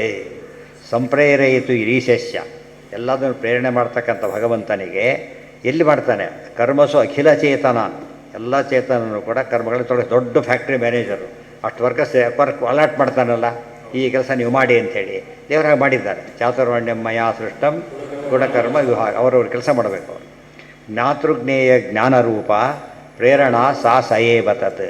ಇದೆ ಜ್ಞಾತೃ ಜ್ಞೇಯ ಜ್ಞಾನ, ಇದು ಸೇರಿದಾಗ ಪ್ರೇರಣೆ. ಇದು ನೋಡಿಕೊಂಡೇ ಪರಮಾತ್ಮ ಪ್ರೇರೇಪಣೆ ಮಾಡೋದು. ಸ್ವರೂಪೇಣ ಅವ ಪ್ಲಂಬರ್ ಬರ್ತಾನೆ, ಅವನಿಗೆ ಕಾರ್ಪೆಂಟರ್ ವರ್ಕ್ ಹೇಳ್ತೀವ ನಾವು? ಯಾಕೆ? ಅವನೇನಲ್ಲ ಕಾರ್ಪೆಂಟರ್ ಅಲ್ಲ ಅವನು, ಅದನ್ನು ಹೇಳೋದಿಲ್ಲ ನಾವು. ಅದೇ ನಮಗಿಷ್ಟು ಗೊತ್ತಿದ್ದರೆ ದೇವರಿಗೆ ಯಾನ್ ಕೆಲಸ ಹೇಳಬೇಕು ಅದನ್ನೇ ಹೇಳ್ತಾನೆ, ಬೇರೆ ಹೇಳೋದಿಲ್ಲ ಅವರಿಗೆ. ಸ್ವರೂಪೇಣ ಇವ ನಿತ್ಯಾಸ ವಿಶೇಷಾತ್ಮತೆಯ ಭವೇತ್. ವಿಶೇಷೋಪಿ ಸ್ವರೂಪೇಣ ನಿತ್ಯಶ್ಚ ಸ್ಯಾದ್ ವಿಶೇಷತಃ. ಈ ಜ್ಞಾತೃತ್ವ ಜ್ಞೇಯತ್ವ ಇವೆಲ್ಲ ಏನು ಅಂದರೆ ಸ್ವರೂಪದಲ್ಲೇ ನಿತ್ಯವಾಗಿರ್ತಕ್ಕಂಥ ಗುಣಗಳು. ಮತ್ತು ಜೀವನಿಗೆ ಅಸ್ವಾತಂತ್ರ್ಯ ಸ್ವರೂಪದಲ್ಲೇ ಇದೆ, ಕರ್ತೃತ್ವನೂ ಸ್ವರೂಪದಲ್ಲೇ ಇದೆ, ಪರಾಧೀನ ಕರ್ತೃತ್ವ ಕೂಡ. ಅದನ್ನೆಲ್ಲ ಮತ್ತೆ ಕೇಳಬಾರ್ದು. ಇದರಲ್ಲಿ ಹೇಗೆ ಗೊತ್ತಾಗುತ್ತೆ? ವಿಶೇಷೋಪಿ ಸ್ವರೂಪೇಣ ನಿತ್ಯಸ್ಯ ಸ್ಯಾದ್ ಇಲ್ಲ ಏನು ಮಾಡ್ತಾರೆ? ತರ್ಕ ಶುರು ಮಾಡ್ತಾನೆ. ಕರ್ತ ಅಂದ್ರಿ ಕರ್ತೃತ್ವ ಅಂದರೆ ಎರಡಕ್ಕೇನು ಸಂಬಂಧ? ಅಭೇದನೋ ಭೇದನೋ? ಅಭೇದ ಇದ್ದರೆ ಕರ್ತ ಅನ್ಬೇಕು, ಕರ್ತೃತ್ವ ಅಂತ ಯಾಕೆ ಅನ್ಬೇಕಾಗಿದ್ದರೆ? ಕೆಲಸ ಮಾಡೋದು ಬಿಟ್ಟು ವಾಡಿಕೆ ಹೊಡಿ ಶುರು ಮಾಡಿಬಿಡ್ತಾರೆ. ಅದು ಕೇಳಿಬಿಡ್ತಾರೆ. ಯೋಚನೆ ಮಾಡಬೇಡ, ಅವನ ಸ್ವರೂಪದಲ್ಲೇ ಇದೆ ಅದು. ಆ ಸ್ವರೂಪಕ್ಕೆ ತಕ್ಕಂತೆ ಸ್ವರೂಪಕ್ಕೂ ಅದಕ್ಕೆ ಅಭೇದ ಇದೆ. ಆದರೂ ವಿಶೇಷದಿಂದ ಏನು ಮಾಡ್ತೇವೆ ನಾವು? ಭೇದ ವ್ಯವಹಾರ ಮಾಡ್ತೇವೆ. ಅದು ಉತ್ತರ ಕೊಟ್ಟು ಕುತರ್ಕಕ್ಕೆ ಅವಕಾಶ ಕೊಡಬಾರ್ದು ಅಂತ ಹೇಳೋದಕ್ಕೋಸ್ಕರ. ವಿಶೇಷಕ್ಕೆ ಇನ್ನೇನು ವಿಶೇಷ ಬೇಕು ಅಂದರೆ ಸ್ವನಿರ್ವಾಹಕತ, ಮತ್ತೊಂದು ವಿಶೇಷ ಬೇಕಿಲ್ಲ. ಯಸ್ಮಾತ್ ನಾನವಸ್ಥಾ ವಿಶಿಷ್ಟವತ್, ಅವಾಗೇನು ಬರೋದಿಲ್ಲ, ಅನವಸ್ಥಾ ದೋಷ ಬರೋದಿಲ್ಲ. ಇಲ್ಲವರೆ ಒಂದಕ್ಕೆ ಇನ್ನು ಮತ್ತೊಂದು ಹೇಳೋದು ಏನಾಗ್ತಿತ್ತು? ಅವ್ರ ಸಮವಾಯಕ್ಕೆ ಬಂದಿತ್ತು ತಾರ್ಕಿಕರಿಗೆ. ಅದು ಇದಲ್ಲ, ಸ್ವನಿರ್ವಾಹಕ ಅಲ್ಲ, ಅನವಸ್ಥಾ ದೋಷ ಬಂತು. ನಮಗೆ ಬರೋದಿಲ್ಲ ಅದು, ಇದಕ್ಕೆ ಸ್ವನಿರ್ವಾಹಕ ಆದ್ದರಿಂದ. ವಿಶೇಷ್ಯಸ್ಯ ವಿಶಿಷ್ಟಸ್ಯಾಪಿ ಅಭೇದೇಪಿ ವಿವಾದಿನಿ ವಿಶೇಷೋ ಅಸ್ತೇವ ತಾತ್ರಾಸ್ತಿ ಹ್ಯನವಸ್ಥಾ ಕಥಂಚನ. ವಿಶೇಷ್ಯ ವಿಶಿಷ್ಯ ಇವೆಲ್ಲದರ ಬಗ್ಗೆ ಅಭೇದ ಇದ್ದರೂ ಕೂಡ ಈ ವ್ಯವಹಾರದಿಂದ ಬರೋದರಿಂದ ಅನವಸ್ಥಾ ಏನು ಮಾಡಿದ್ರೂ ಬರೋದಿಲ್ಲ, ಅವರಿಗೆ ಬರುತ್ತೆ. ಜ್ಞಾತು ಅನ್ಯೋಹಮಿತಿತು ಕಸ್ಯಾಪಿ ಅನುಭವೋ ನಹಿ. ಜ್ಞಾತು ಅನ್ಯೋಹಮಿತಿ, ಒಬ್ಬ ಹೇಳ್ತಾನೆ ನೀನು ಮಾಡು ಅಂತ ಹೇಳ್ತಾನೆ. ನಾನು ಅಂದರೆ ಯಾರೀಗ ಅಂತ ಯೋಚನೆ ಮಾಡ್ತಾ ಕೊಡೋದಿಲ್ಲ. ನೀನು ಅಂದರೆ ನೀನೇ, ತಿಳ್ಕೊಬೇಕಾದವ ನೀನೇ. ಗೆಟ್ ಔಟ್ ಅಂತಾನೆ. ಯಾರು ನೋಡ್ತಾರೆ ನೀನೇ ಹೋಗು ಅಂತ ಹೇಳ್ತಾರೆ. ಹಾಗೆ ನೀನೇ ಮಾಡು, ನೀನೇ ಅಂತ ಹೇಳಿದಾಗೆ ಅವನಲ್ಲೇ ಇದೆ. ಅನ್ಯೋಹ ಅಮಿತಿತ್ತು ಕಸ್ಯಾಪಿ ಅನುಭವೋ ನಹಿ. ಅಸ್ಯಾಪಿ ಜ್ಞಾತೈವಹಮಿತಿ ಭೇದ ತಸ್ಮಾತ್ ತಯೋ ಕುತಃ. ಇವೆಲ್ಲ ನಮಗೆ ಅರ್ಥ ಆಗುತ್ತೆ. ಸಿಗ್ನಲ್ ಬಂದ ತಕ್ಷಣ ನಮಗೇನು ಅರ್ಥ? ಈಗ ನಾವು ಹೋಗಬೇಕು ಅಂತ ಅರ್ಥ. ಅವ್ನು ಮತ್ತೆ ಒಂದು ನೀನು ಹೋಗು ಅಂತ ಹೇಳೋಕ್ಕೆ ಬರೋದಿಲ್ಲ. ನೀನು ಹೋದು ಡ್ರೈವರ್ ತಗೋ ಈ ಕಡೆ ಏನು ಹೇಳೋದಿಲ್ಲ, ನೀನು ಹೋಗು ಅಷ್ಟೇ ಇನ್ನೂ ಹೇಳೋದು. ಉಳಿದವ್ರಿಗೆ ನಮಗೆ ಕೊಟ್ಟಿಲ್ಲ, ಅವನಿಗೆ ಕೊಟ್ಟಿದ್ದಾನೆ, ನಮಗೆ ಕೊಟ್ಟಿಲ್ಲ. ನಮಗೆ ಛತ್ರಿ ನಮ್ಮ ಕೆಲಸ ಅಲ್ಲ ಇದು, ಅವರಿಗೆ ಕೊಟ್ಟು ನಮಗೆ ಕೊಟ್ಟಿದ್ದಲ್ಲ. ಅದನ್ನು ಕಳ್ತನ ಆಯಿತು, ನಾವು ಹುಡುಕ್ಲಿಕ್ಕೆ ಹೋಗಬೇಕಾಗಿಲ್ಲ, ಅದು ಬೇರೆ ವ್ಯವಸ್ಥೆ ಇದೆ. ಮತ್ತು ನಿಮ್ಮದೇ ಕಳ್ತನ ಆಯ್ತು, ನೀವು ಹುಡುಕ್ಬೇಕಾಗುತ್ತೆ. ಬೇರೆಯವರಿಗೆಲ್ಲ ತಲೆ ಕೆಡಿಸೋ ಅದು ವ್ಯವಸ್ಥೆ ಬೇರೆ ಮಾಡಿದ್ದಾನೆ, ಸರ್ಕಾರವೇ ಬೇರೆ ಮಾಡಿದೆ, ದೇವರು ಬೇರೆ ಮಾಡಿದ್ದಾನೆ. ಅಸ್ಮಿ ಜ್ಞಾತ ಇವಾಹಮಿತಿ ಭೇದಸ್ತಸ್ಮಾತ್ ತಯೋ ಕುತಃ ಅಸ್ತಿ. ಅಸ್ಮಿ ಇದೆ, ಜ್ಞಾತ ಇದೆ, ಅಹಂ ಇದೆ. ಇದು ಜ್ಞಾತನೂ ಅವನೇ, ಅಸ್ಮಿನೂ ಅವನೇ, ಅಹಂ ಅಂತ ತಿಳ್ಕೊಂಡವನು ಅವನೇ. ಇದು ಹಾಗೇನೆ. ಪಶ್ಯಾಮೀತಿ ವಿಶೇಷೋ ಅಪಿ ಅಯಂ ಇದಾನೀಂ ಮೇ ಸಮುತ್ಥಿತಃ. ಅಹಂ ಇದಾನೀಂ ಪಶ್ಯಾಮಿ, ಇದು ಒಂದು. ಅಹಂ ಇದಾನೀಂ ಕರೋಮಿ, ಇವೆಲ್ಲ ಅನುಭವಕ್ಕೆ ಬಂದ ವಿಚಾರಗಳೇ. ವಿಶೇಷಣಂತೂ ದ್ವಿಧಂ ವಿಶೇಷಾಖ್ಯಂ ತಥೇತರ ಇತ್ಯಾದ್ಯನುಭವಾತ್ ಭೇದೋ ನ ವಿಶೇಷ ವಿಶಿಷ್ಟಯೋ. ಆದ್ದರಿಂದ ವಿಶೇಷ ಮತ್ತು ವಿಶಿಷ್ಟಗಳಿಗೆ ಕೃಷ್ಣ ಸರ್ಪ ಅಂತ ಹೇಳ್ತಾರೆ. ಕಪ್ಪು ಹಾವು, ಕಪ್ಪು ಹಾವು ಎಂಬುದೇನು? ಕಪ್ಪು ಅದೇ, ಹಾವು ಅದೇ. ಕಪ್ಪು ಎಂಬುದು ಗುಣ, ವಿಶೇಷಣ. ಅದು ಹಾವು. ಕೃಷ್ಣ ಸರ್ಪ ಎಂಬುದೇನು? ವಸ್ತು. ಅದು ಆಮೇಲೆ ಕಪ್ಪಾಗಿರಬೇಕೆ ಅಂತ ಒಂದಿದೆ, ಕಪ್ಪಿರಬೇಕೆ, ಕಪ್ಪಾಗಿರಬೇಕೇ ಇದೆ. ಮೂರು ಸೇರಿ ಏನಾಗಿದೆ ಅದು? ಹಾವು ಅದೇ, ಕೃಷ್ಣ ಬಣ್ಣನೂ ಅದೇ, ಸರ್ಪತ್ವನೂ ಅದರಲ್ಲೇ ಇದೆ. ಗೊತ್ತಾಯ್ತಾ? ಬೇರೆ ಬೇರೆ ಅಲ್ಲ ಅವು. ವ್ಯವಹಾರಕ್ಕೆ ತಿಳೋಕ್ಕೋಸ್ಕರ ಏನು ಮಾಡ್ತೇವೆ ಈಗ? ಇದು ಹಾವು, ಇದು ಕಪ್ಪು ಬಣ್ಣದ್ದು, ಇದು ಕೃಷ್ಣ ಸರ್ಪ ಅಂತ ಬಿಡಿಸಿ ಹೇಳ್ತೇವೆ. ಬಟ್ ಮೂರು ಒಟ್ಟಿಗೆ ಇರೋದು. ಹಾಲು ಬೆಳಗಿರೋ ಹಾಲು ತೊಗೊಂಬಂತ ಯಾರು ಹೇಳೋದಿಲ್ಲ. ಏನಂತಾರೆ? ಹಾಲು ಬೆಳಗಿರೋ ಸಹಜ. ಆ ಅರ್ಥದಲ್ಲಿ ಪ್ರತಿಯೊಂದು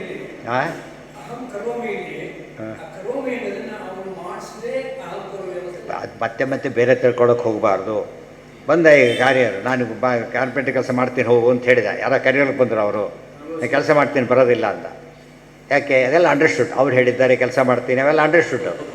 ಬಟ್ ಬಿಡೋದು ಯಾವ ಯಜಮಾನ್ರು ಸುಮ್ಮನೆ ಇರ್ತಾರ? ಬರೋದಿಲ್ಲ ಅಂತ ಹೇಳಿ. ಗೊತ್ತಾಯ್ತು? ಯಜಮಾನ್ರು ಬೈತಾರೆ ಅಂತ ಗೊತ್ತಲ್ಲ. ದೇವರು ಸಂಧಾನ ಬಿಟ್ಟವರು ದೇವರು ಬೈತಾರೆ ಅಂತ ತಿಳ್ಕೊಬೇಕು ನಾವು ಫಸ್ಟು. ದೇವ್ರು ಕಾಣೋದಿಲ್ಲ, ಅದು ಯಾರೂ ಬೈಯೋದಿಲ್ಲ ಅಂತ ತಿಳ್ಕೊಬಿಡ್ತಾರೆ. ದೇವರು ಅಲ್ಲಿ ಕಂಟ್ರೋಲ್ ಮಾಡ್ತಿದ್ದಾನೆ ದೇವರು. ಪಶ್ಚಾತಿ ದೇವರಿಗೆ ಯಾತಕ್ಕೆ ಗೊತ್ತಾ? ನಾವು ಸರಿ ಮಾಡ್ತಿದ್ರೆ ಕಂಡ್ರೆ ಖುಷಿ ಮಾಡಿದರೆ ಅವನಾಗಿರೋದು ಗೊತ್ತಿದೆ ಇವರಿಗೆ, ಗುಡ್ ಅಂಥೇಳಿ ಸಂತೋಷ ಪಡ್ತಾನೆ. ಅದು ಬಿಟ್ಬಿಟ್ಟು ಇಲ್ಲ ಅಂತ ತಿಳ್ಕೊಂಡು ನಾಟಕ ಮಾಡ್ತಾರೆ ಅಂತೇಳಿ ಗೊತ್ತಾಗುತ್ತೆ. ಅದೇ ಡಬಲ್ ಖುಷಿ. ದೇವ್ರು ಕಾಣದೇ ಇರೋದಕ್ಕೇನು ಕಾರಣ ಅಂತ ಕೇಳಿದರೆ, ಪರೀಕ್ಷೆ ಮಾಡ್ಲಿಕ್ಕೆ ಏನು ಮಾಡ್ತಾರೆ? ಕೆಲಸ ಕೊಟ್ಟವರು ದೂರ ಹೋಗಿಬಿಡ್ತಾರೆ, ಬೇರೆ ಕಡೆಯಿಂದ ವಾಚ್ ಮಾಡ್ತಾರೆ. ಸರಿಯಾಗಿ ಕೆಲಸ ಮಾಡಿದರೆ ಗುಡ್, ನೆಕ್ಸ್ಟ್ ಟೈಮಿಂದ ಹೇಳಬೇಕಾಗಿಲ್ಲ, ಅವರೇ ಮಾಡ್ತಾರೆ. ಇಲ್ಲದವ್ರು ಸಿಕ್ಕಾಕೊಂಡ್ಬಿಡ್ತಾರೆ. ದೇವ್ರು ಯಾವಾಗಲೂ ಕಾಣ್ದೇನೆ ಅದು ಜಾಸ್ತಿ ಅನುಗ್ರಹ ಮಾಡ್ತಾನೆ ಕೂಡ. ಅಂದಮೇಲೆ ನಂಬಿಕೆಯಿಂದ ಮಾಡ್ತಿದ್ದೀರಲ್ಲ, ಸರಿ ಇಲ್ಲ. ಇತ್ಯಾದ್ಯನುಭವಾದ್ಭೇದೋ ನ ವಿಶೇಷ ನಮ್ಮಲ್ಲಿ ವ್ಯಾಪ್ತಿ ಇದೆ. ದೇವ್ರು ಹೇಳಿದ್ದಾರೆ ತೋರಿಸಿ ಅಂತ ಕೇಳಿದರೆ ಎಲ್ಲರಿಗೂ ಕೂಡ ಕೆಲಸ ಹೇಳಿದ್ರೆ ಕಣ್ಣಿಗೆ ಕಾಣಬೇಕು ಅಂತಿಲ್ಲ. ಅವ್ನು ಔಟ್ ಆಫ್ ಸ್ಟೇಷನ್ ಇರ್ತಾನೆ ಎಷ್ಟೋ ಸಲ. ಬಟ್ ಆ ಕೆಲಸ ಆಗ್ತಾ ಇದೆ ಈಗ. ಅವ್ನು ಬರೋದು ವರ್ಷಗಟ್ಟಲೆ ಬರೋದೇ ಇಲ್ಲ, ಎಲ್ಲ ವ್ಯವಸ್ಥೆ ಮಾಡಿಬಿಟ್ಟಿರ್ತಾರೆ. ಬಟ್ವಾಡಿ ಕೊಡಿ ಎಲ್ಲ ವ್ಯವಸ್ಥೆ ಆಗಿಬಿಟ್ಟಿದೆ, ಕೇಳಿದ್ರು ಎಲ್ಲ ರೆಡಿ ಇರೋದು. ಅವಾಗ ಇವನು ಬರೋದು ಬೇಕಿಲ್ಲ ಅವ್ರಿಗೆ. ಯಾಕೆ ಕೆಲಸ ಆಗ್ತಿದ್ರೆ ಕೊಡ್ತಿದ್ದಾನೆ ಅಂತ ಅರ್ಥ. ಕೆಲಸ ಆಗ್ತಿದೆ ಅಂದೇನರ್ಥ? ಎಲ್ಲ ವ್ಯವಸ್ಥೆ ಸರಿ ಇದೆ ಅಷ್ಟೇ. ಅದನ್ನು ತಿಳ್ಕೊಂಡ್ರೆ ಮುಗಿದೋಯ್ತು. ಅವನೇ ಒಂದು ಪ್ರತಿ ಸರ್ತಿ ಅವರೇ ಹೇಳಬೇಕಾ? ಮತ್ತೆ ಹೇಳಬೇಕಾಗಿಲ್ಲ. ವಿಶೇಷಣಂತೂ ದ್ವಿಧಂ ವಿಶೇಷಾಖ್ಯಂ ತಥೇತರತ್.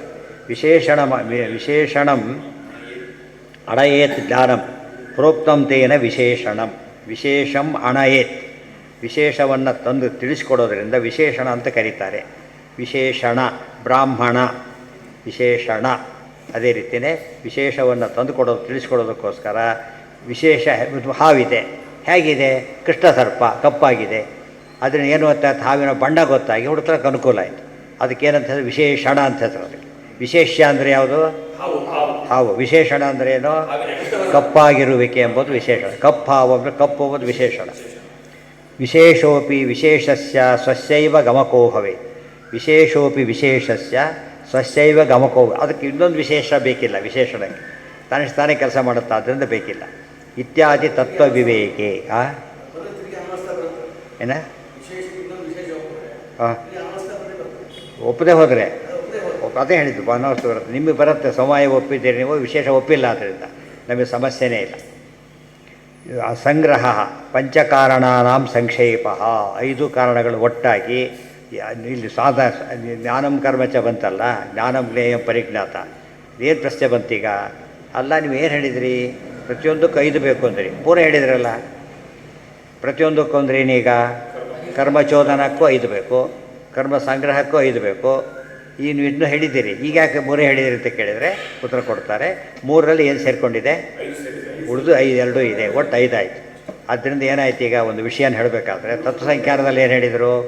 ನಿತ್ಯಾನಿತ್ಯ ವಿಭಾಗೇನ ತ್ರಿಧೈವ ಅಚೇತನಂ ಮತಂ ಅಂತ ಕರೆದು. ಅಚೇತನ 3 ವಿಧ ಅಂತ ಕರೆದು.